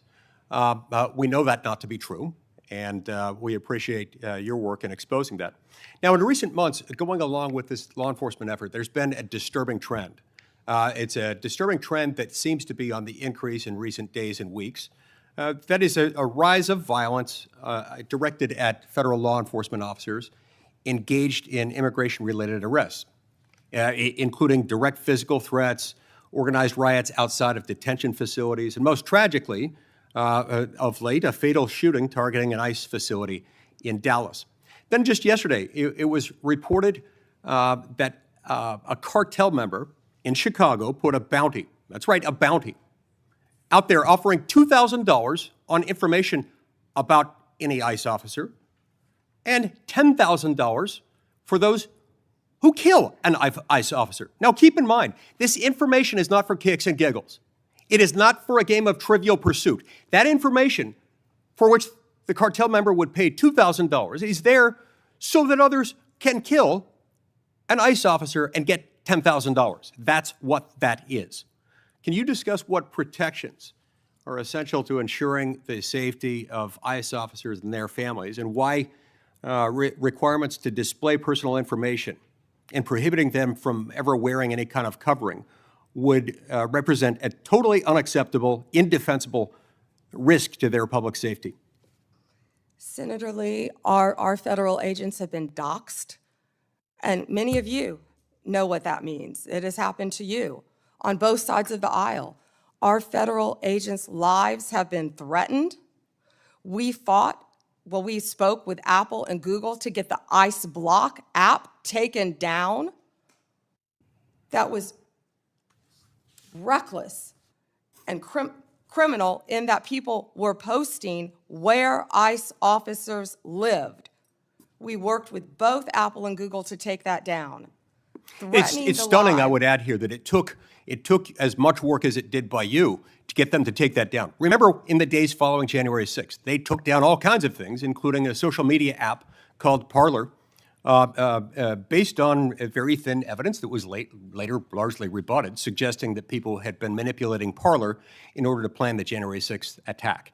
That wasn't true, and they took it down. I'm glad they have taken this Block ICE app down, but it's a shame that it took as long as it did, and as much work on your part to get them to take it down. I will tell you they were cooperative, and to correct myself, it was where they were going, the jobs they were doing. And that's what's been happening, because hundreds of organized rioters, Senator Lee, are showing up where our ICE officers are. And as you know, they have fireworks, they have gas masks. You know, they don't want our officers to be protected with their identity, yet they're wearing gas masks, they're wearing goggles, and they're So it's okay for them cars. to be safe. It's okay for Antifa to be safe. It's okay for those doing the bidding of international violent drug cartels to be safe. But heaven forbid, our ICE officers should be safe. Thank you, Senator Lee. Time has expired. Senator Coons, you're recognized. Thank you, Senator Blackburn, and thank you to the committee for holding this oversight hearing. And Attorney General Bondi, thank you for your service and for being with us. I want to start with an area where I think we have a lot to agree on. In May, your Bureau of Prisons issued a directive to expand the availability of home confinement. The directive said it was rooted in the principle of smart, fair criminal justice reform, and explained that smart reform and public safety can go hand in hand, and that second chances are not just possible, they're necessary for a justice system worthy of the American people. There's more to do to implement this directive, but I appreciated the BOP's recognition of these principles. Could you briefly speak further about the work BOP Director Marshall and Deputy Director Smith, himself a former inmate, are doing with regard to reform and what opportunities you see for us to do more? Thank you, Senator Coons. And you have been a champion of that, and we believe in second chances. As a career prosecutor, I know that most people, even violent criminals, are going to be locked up and then they're going to be released. And that's why we need everyone to be a productive member of society. I believe in halfway houses, and that's part of what the First Step Act did. It gives people a second chance at life, and that's what Billy Marshall and Josh Smith have been doing, working hand in hand at the Bureau of Prisons. I talk to them constantly, and they are working so hard. In fact, they inherited a dysfunctional and neglected agency, and they are taking, despite more than $450 million being appropriated between 2019 and 2024, we found that funds had been diverted away from the Department of the Prisons, the Bureau of Prisons. And so they are doing everything to create more halfway houses and to give inmates everything they need to be successful upon release, but also by keeping America safe. And I just learned from Billy Marshall, we just made an incredible case that someone, I believe the case was in Texas, one of our federal prisons, no one was monitoring this. And there was someone who was caught with a drone dropping off recently cell phones, Yep. paraphernalia, Let me follow up on that point, if I might, Attorney many General. things that could cause violence within our prisons and allow criminal cartel networks to function within our federal prisons. And that's what a lot of this money is going for, to make our prisons safe within and so these criminals cannot function while they are in prison. But one good thing I can also add is we have given inmates, I think we've over doubled the amount of minutes they can have on their phones so they can talk to their family members, because we believe that is important. One of the challenges federal probation officers face is massive caseloads. And I am about to introduce, hopefully reintroduce soon, a bill with Senator Lee that would improve our federal supervised release system by focusing resources on those who really need to be supervised and providing incentives to reduce oversight of those who've really made progress and who've changed the direction of their lives. It is broadly supported by law enforcement and a variety of policy groups, and I'd love to work with you on that, Madam Attorney General. Yeah, Senator, can I just add, because I just got the numbers. So what we have is $8.7 billion for the Bureau of Prisons, and what that does is it adds 587 correctional officers to help with the things that we just discussed. $95 million for new hires. We have to recruit and we have to retain. We know that's a really tough job to be a corrections officer, and that's why Josh Smith is such a valuable part of that team with Billy Marshall. And I would welcome working with you on that. And President Trump is the one who signed the First Step Act because he believes in second chances. We all do. Thank you, Senator Coons, for that question. One of the things I have been concerned, even upset about, is how early in this administration, at the behest of DOJ, the department cut hundreds of grants totaling hundreds of millions of dollars, many of which serve critical public safety needs, supporting victims, assisting with reentry, violence prevention, including in my own home state. This was literally defunding the police. And I have some concerns about how DOJ is putting at risk public safety by assigning thousands of agents and prosecutors away from drugs, firearms, corruption, violent crime to help ICE arrest people without criminal records. You've indicated a willingness to review any grant that a member of Congress has concerns about, and noted a number of them have been restored on appeal. And I appreciate that willingness to admit some misjudgments or mistakes in some of the many grants that were canceled. But can you assure us this process is going to be fixed going forward so better decisions are made at the start and not just after appeals? And can you assure us that we are not leaving doors wide open for crime and criminality in our communities and over-focusing on arrest and deportation of those without criminal records? Yes, Senator, thank you for that question. And as I said earlier, we are reviewing all the grants, and I believe we have, turned some back on for senators who have called. It doesn't matter what state you're from. If it's a law enforcement grant, if it's protecting victims, let us know and we will work with you.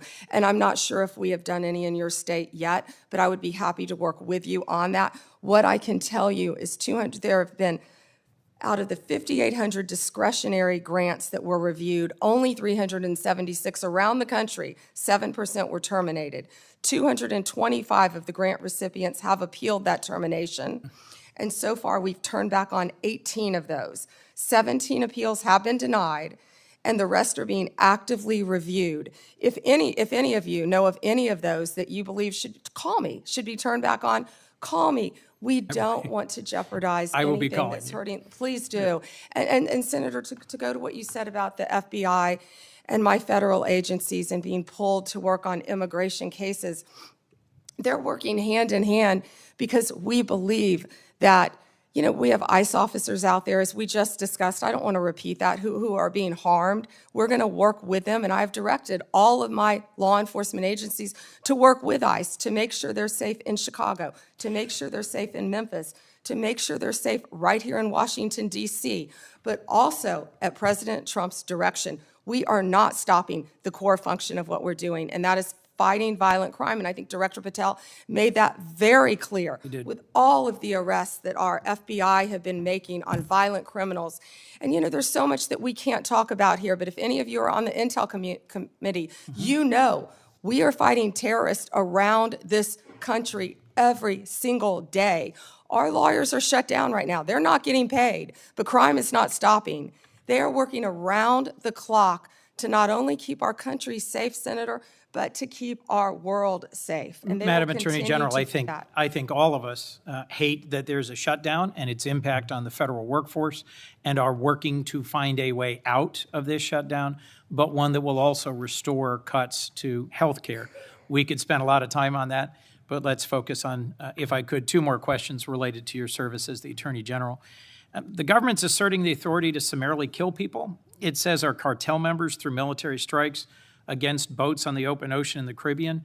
Congress has never authorized such a use of military force, and it's unclear to me how the administration has concluded that these strikes are legal. I'm concerned with what the limiting principle is, whether the government could summarily kill people. It just declares our cartel members as well as unlawful combatants inside the United States, or if they were American citizens. This isn't about defending cartels, and these aren't hypothetical questions. President Trump assembled military leaders and said they would be needed to fight the enemy from within and to train in cities in the United States that he describes as chaotic and violent. Due process is the cornerstone of our Constitution. I'm deeply concerned about the authority our president seems to be asserting to summarily kill people suspected of criminal activity outside the law. As the chief lawyer for our federal government, you have a unique responsibility to ensure maintenance of our constitutional standards. How did you conclude that these strikes on ships or boats in the open ocean are legal? Senator Coons, I'm not going to discuss any legal advice that my department may or may not have given or issued at the direction of the president on this matter. Regarding Venezuela, what I can tell you is Maduro is a narco-terrorist, and I announced $50 million reward for his capture to bring him to this country to face charges. He is currently under indictment in our country. Drugs coming from Venezuela are killing our children at record levels. And They have members been of this flowing committee are into as this passionate country. as you at protecting our families and our communities from fentanyl, but we also need to protect our sailors on the high seas who are conducting freedom of navigation operations in the South China Sea from just an abject violation of international norms and standards about how we interdict ships on the high seas. We can push back on fentanyl and drug trafficking. Many of my colleagues have done so as former U.S. attorneys or prosecutors or attorneys general, but we have to do it in a way that is in keeping with the core values of our Constitution. My colleagues have pressed you on a number of recent actions, particularly in the Eastern District of Virginia, My colleague, Senator Klobuchar, did. And I just wanted to add my voice to those who have expressed real alarm at how in your confirmation hearing, you said you would be leading a department that would look forward, yet public statements by President Trump urging you to go after and to indict and to prosecute specific named people seem to have led to dramatic and sudden action by the department. I am gravely concerned about what is no longer a hypothetical question, which you refused to answer in your confirmation hearing, but is a real question about when or if the president demands you prosecute individuals because he views them as opponents or enemies, what you will do and what your limiting standard is, because the recent episode around the indictment of James Comey left me very concerned about the direction of the department. We're a minute and a half over, Senator Chairman. May I answer? Yes. Senator Coons, as you have stated in the past, no one is above the law.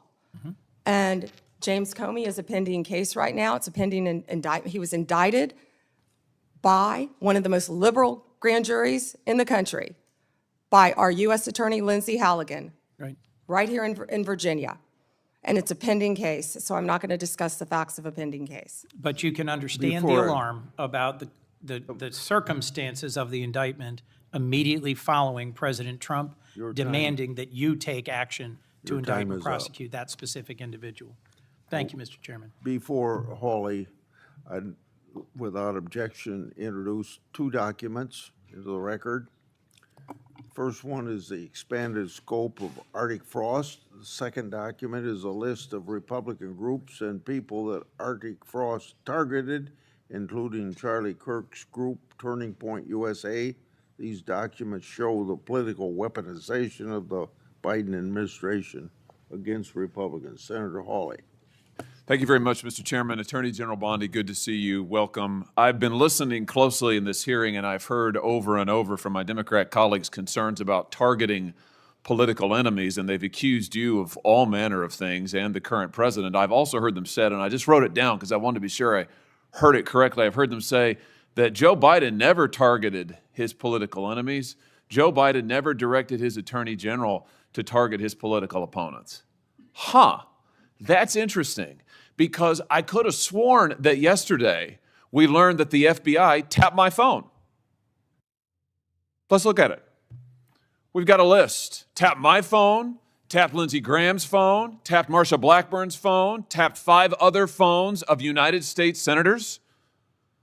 Gee, it sure looks like targeting political opponents to me, and yet I haven't heard a word from that side of the dais about any concern whatsoever. We've got nothing but concerns today, but no concern at all for a Justice Department that is tapping the phones of sitting United States senators because who knows why.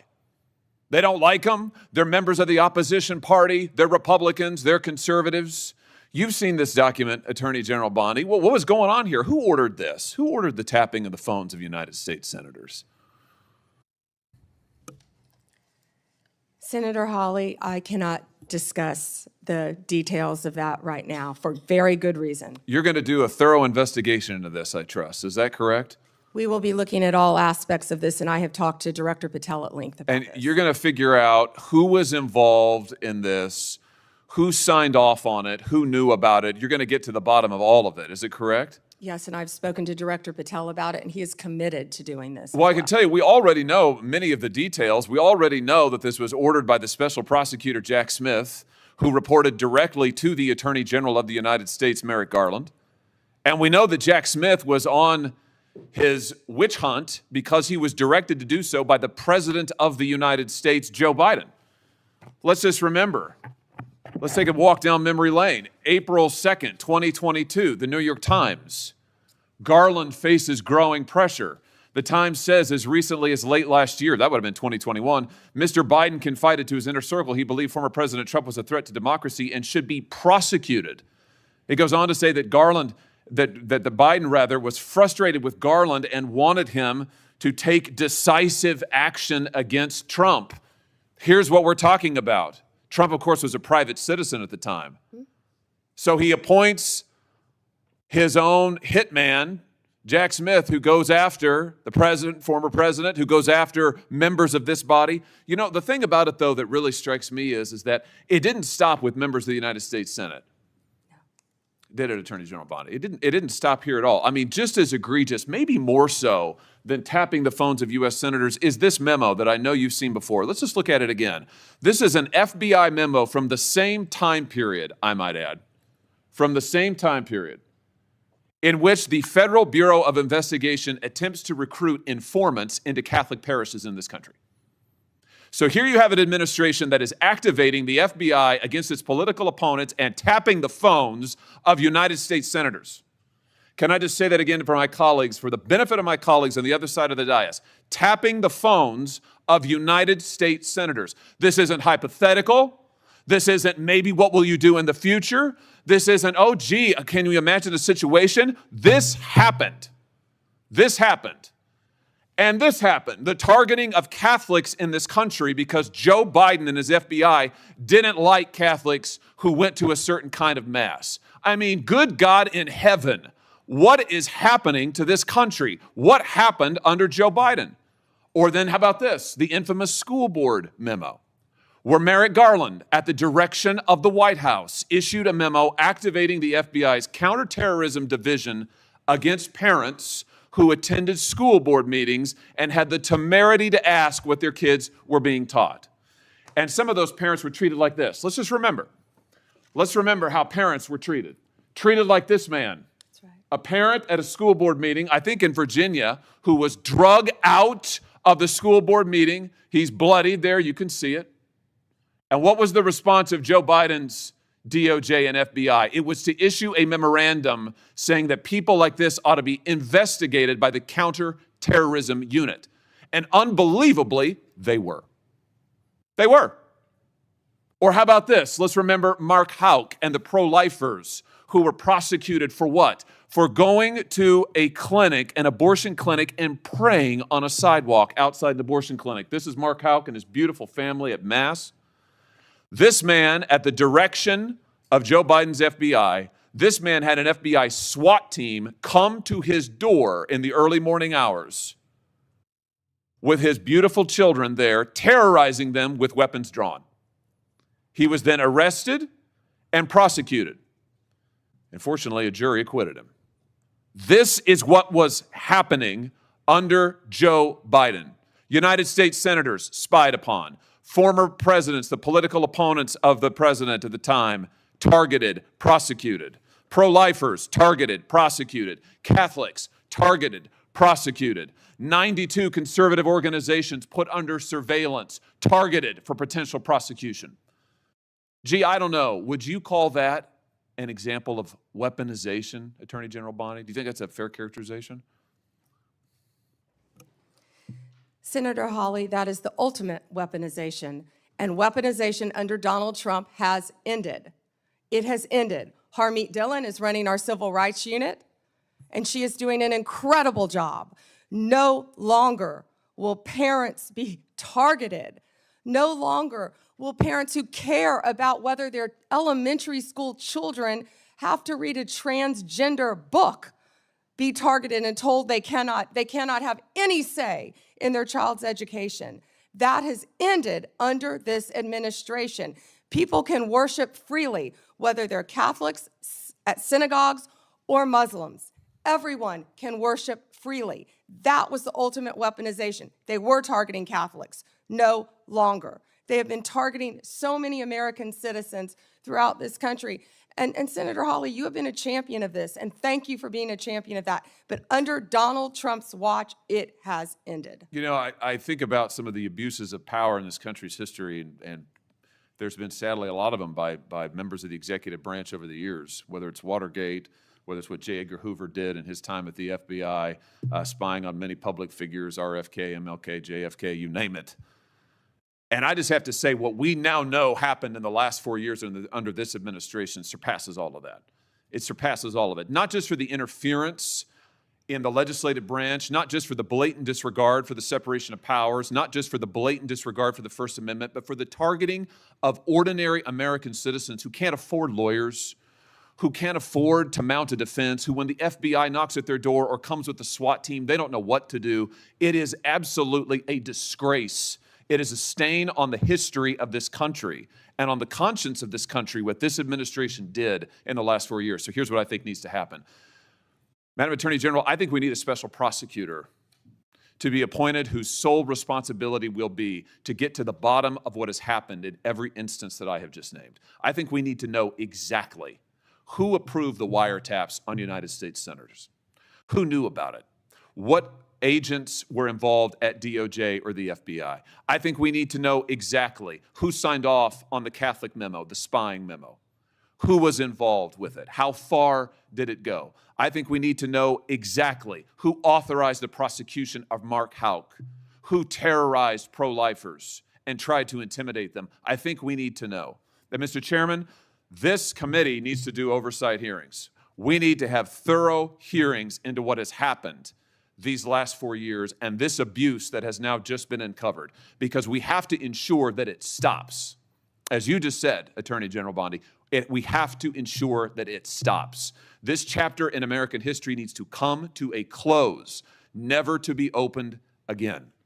The use of the most powerful law enforcement bodies in the world against ordinary citizens and political opponents must end once and for all. And we have a chance to do it, and it needs to be done with a thorough investigation, full transparency. And those who violated laws need to be prosecuted. I thank you for what you're doing, Attorney General Bondi. I hope that you will launch a thorough investigation. I hope you'll appoint a special prosecutor. Mr. Chairman, I hope we'll hold hearings.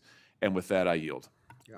Before I call on Blumenthal, I want to, without objection, introduce into the record a document that General Bondi helped to declassify. The document is a Ray FBI analysis of Nellie Orr's false statements to Congress, or never suffered consequences for advancing this phony Trump Russian narrative and attempting to cover up her involvement in the hoax with false statements.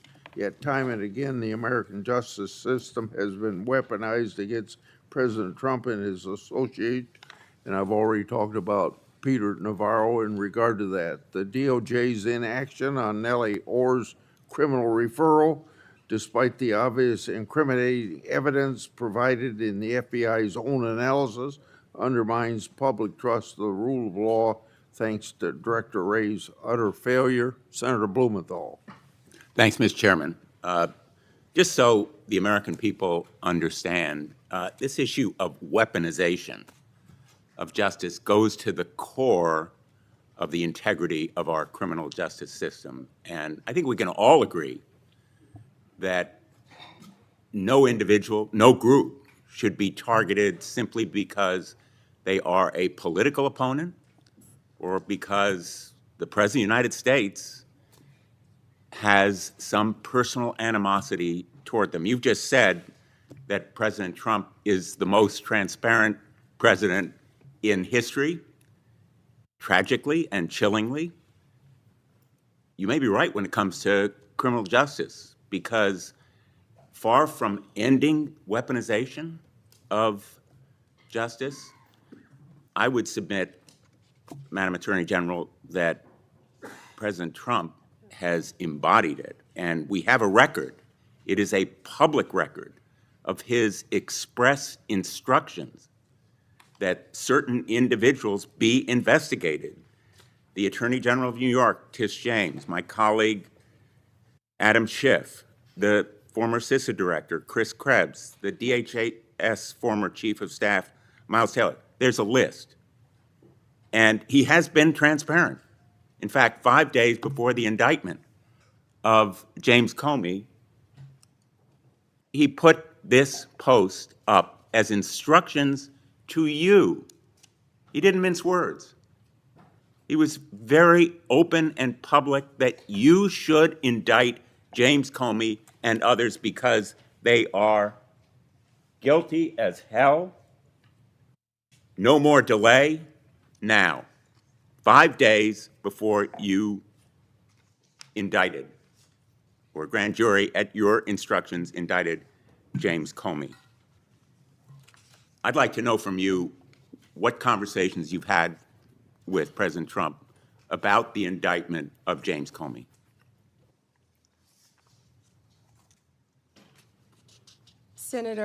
Senator, I am not going to discuss any conversations I have or have not had with the President of the United did you States. see that You're an post? attorney, you have a law degree, and you know that I'm not going to do that. I also find it fascinating, because I'll keep fighting to ensure that law enforcement and the judicial process move forward without political interference. No one is above the law, not even the president. That's a quote from you, Senator Blumenthal, in 2017. Well, let me ask you then, when you saw that No post, one is above the law. That was your quote. when you saw that post, did you talk to anybody in the White House? I am not going to discuss any conversations I have, nor any investigations, So nor you were unwilling any to tell pending this committee cases. about conversations with the White House And if I regarding may James continue, Comey's indictment. and if I may Let me continue, show you a picture. James Comey was indicted by one of the most liberal grand juries in the United States. The night before James Comey's indictment, you had dinner with the President of the United States. Pretty intimate group. Was Actually, there James were a lot of Comey people there that discussed- night. That's a great Was James picture. Comey discussed at that dinner? I love that picture. That's a great picture. And there were a lot of people there that night. I think the Well- entire cabinet was there. Did you discuss James Comey with the President of the United States? He was sitting just to your left. Well, 2 seats down, yes, 2 seats down. And I am not going to discuss any I'm going to take conversations that I've as a had or not yes, have with the because the President of the American United public States. is entitled to know, Madam Attorney General. The entire cabinet was at that dinner, whether too, you took Senator. instructions from President Trump after he told you very directly to indict James Comey, which is weaponization of the Department of Justice. Oh, You know, wait. I want to agree with my colleague, Senator Hawley, that weaponization of our justice system must end. That's the reason that I propose legislation, and I challenge him and my colleagues on the other side of the aisle to join me in legislation that would create a statutory right of action for people who are selectively or maliciously prosecuted for political reasons. It would codify your manual, the Department of Justice manual, on political prohibitions against political considerations in charging decisions, and prohibit the White House from intervening, President Trump and any other president from intervening in charging decisions. It would make reforms to the grand jury process. You've just said this grand jury was liberal. We should reform the grand jury process to ensure that the government is not abusing its power and authority, and it will require transparency and accountability reforms at DOJ so that you will and other attorneys general be held accountable for these kinds of decisions. Will you join me in supporting that kind of reform? Senator Blumenthal, I find it so interesting that you didn't bring any of this up during President Biden's administration when he was doing everything to protect Hunter Biden, his son. And I think you just saw what Director Radcliffe just released. You know, this is an effort to be positive. If I can finish and answering the question, I'm not going to Madam yell Attorney over you. I'm not going to get in the gutter with you. But information that the Biden administration told them not to investigate Hunter Biden's involvement with Ukraine. I'm not going to be lectured to you about integrity topic, by and I'm hoping someone that you will review who these lied about being in the military just and to be support elected them. a senator. The merger between Hewlett-Packard Enterprises and Juniper Network was settled. You authorized the settlement. It was the subject of a lawsuit to block it. The settlement produced virtually no concessions from Hewlett-Packard. It was a settlement that prompted criticism from the Antitrust Division. Did you authorize that settlement yourself? As I stated earlier, Gail Slater is doing an incredible job running the antitrust unit. And as I stated earlier, that is still a pending matter. As Well, you you should know then with a law fired, degree, did you not, that all two- mergers, if I can finish answering the question. I'm going to, If I with could apologies, finish. No, I'm interrupt answering you the question. because my time is No, limited. well then don't ask me a question. Let me So, just ask you, as did I you, said, you have a law degree. You know that not only are mergers agreed upon, but they have to go to a court of law to be approved. It's a multi-step process. And as I said earlier, that is still pending. And I have full faith in Gail Slater. and Ms. Slater reportedly objected to the settlement. Reportedly, And moreover, moreover. 2 of her top officials were fired, Roger Alford and Bill Sinner. Did you authorize and direct those firings after they objected to the settlement? I am not going to discuss personnel matters or pending litigation in my office. Let me ask you about another merger. The merger involving 2 home health care agencies on favorable terms, likely to drive up costs for millions of America. The Transportation Department's rule to provide compensation to travelers impacted by airline-caused flight delays, which was canceled. The merger of Skydance and Paramount, after Paramount's ownership took a number of steps favorable to the president. These kinds of mergers belie the claims that President Trump himself has made, that this administration will stop big corporate mergers that ultimately benefit the owners of those corporations rather than consumers or ordinary, everyday Americans. Senator, And let me ask you Wait, about you just listed, particularly. you just gave a Well, list let me just of finish. many I'll- mergers. I have a Can question you for talk you. to me about the issue with these mergers? I do have a question. In the merger that took place. Which that was merger? You've approved listed many. Involving American Express GBT. I understand that Brian Ballard, longtime backer and head of the law firm where you worked, was instrumental in lobbying the Justice Department to drop that lawsuit. It was dismissed, so it's not subject to a court review. What conversation did you have with Mr. Ballard? Senator Blumenthal, I cannot believe that you would accuse me of impropriety when you lied about your military service. I am you, not you asking lied. You you- admitted you I am lied not to be accusing you elected of a U.S. senator. impropriety. I'm You asking lied. you How about dare you? I'm a conversations career with prosecutor. Mr. Don't you Ballard, ever challenge my integrity. had I have apparently- abided by every ethics standard. Do not question my ability to be fair and impartial as Attorney General, and anything You'll with answer that my question to former another of my firm, colleagues. Ballard Partners. Thank you. Senator Lee has asked for the chair. Yeah, just wanted to note for the record, the Paramount merger that he referenced was not within the Department of Justice's ambit. That was at the FCC, not the Department of Justice. Attorney General Bondi would have had nothing to do with that. Thanks. And that was why I asked Senator Lee. He didn't know that. He was reading off a script. Before I call on Senator Kennedy, it's kind of laughable about my Democrats friends expressing fear and concern at the Justice Department's recent attempts at holding parties responsible for their actions. I can only ask, where have they been in the last few years? They had no problem watching the Biden administration and its White House use all of its might and power to attack Trump and associates. And now even Republican senators have been selected to have their telephone records made public, or not public, but well, I guess they're public now. But Biden weaponized our institutions and didn't hear a peep from the other side. Now every investigation and prosecution under this administration, people are going to be held accountable for their actions. Senator Kennedy, or I want extra time, Mr. Chairman.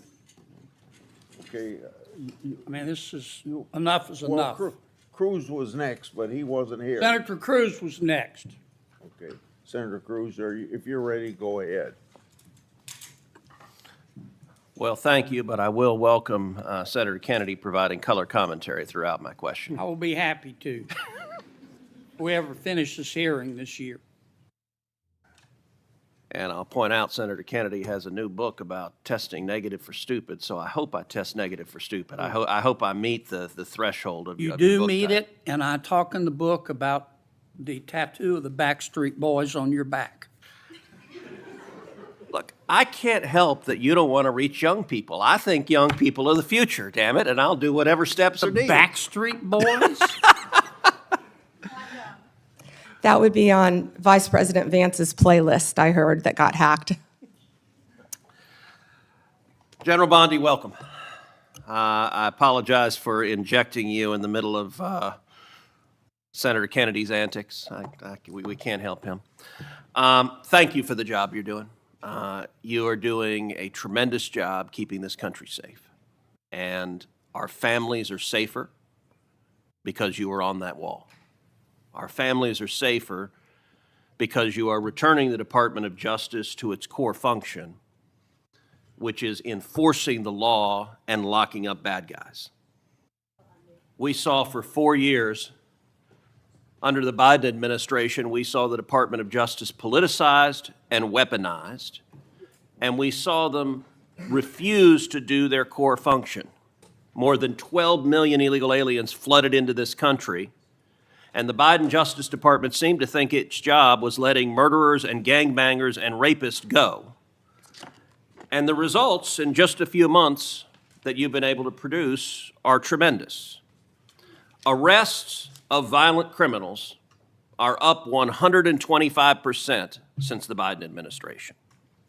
Fentanyl trafficking prosecutions have risen 42% since fiscal year 2023. DOJ has coordinated with DHS to remove over 220,000 criminal illegal aliens this year alone. Under your leadership as Attorney General, you have helped rescue 4,000 children from predators and helped arrest 1,300 child predators and 285 human traffickers. In my home state of Texas, Operation Soteria Shield resulted in the rescue of 109 children. Thank you, Attorney General Bondi. Texans are safer because you are serving. Americans are safer because you are serving. You have a big task cleaning up the messes of the Biden DOJ. One of the most egregious failures of the Biden Justice Department was its refusal to protect judges and Supreme Court justices. As you know, in May of 2022, an unknown individual leaked to Politico the draft of the Supreme Court's decision in Dobbs versus Jackson Women's Health Organization, the opinion that finally overturned Roe versus Wade. That leak was a crime. It was a theft of government property under 18 U.S.C. Section 641, and it was an unauthorized disclosure of confidential information under 18 U.S.C. Section 1905. General Bondi, do you agree that leaking that opinion was a criminal act? Senator, I can't discuss anything regarding that matter. That should answer your question. Well, I will say this. The leak occurred in 2022, so the 5-year statute of limitations has not expired. And I'm going to ask you, if it is not happening already, to direct the FBI to investigate and find the leaker. The leaker has not been exposed, the leaker has not been identified, and the FBI has far greater investigatory tools at its disposal than does the Marshal Service. And when it comes to defending the rule of law, when it comes to the integrity of our court system, having partisan law clerks, and I believe in all likelihood it is a law clerk who leaked it, leaking opinions designed to try to pressure the court politically is a gross subversion of the integrity of the court. And so I would ask you as Attorney General to direct the FBI to use every resource possible to investigate, to find the leaker, and when you identify the leaker, to prosecute the leaker for that criminal conduct. Thank you, Senator Cruz. All right, I want to turn, secondly, after that decision was leaked. I believe the leak was part of a broader effort to intimidate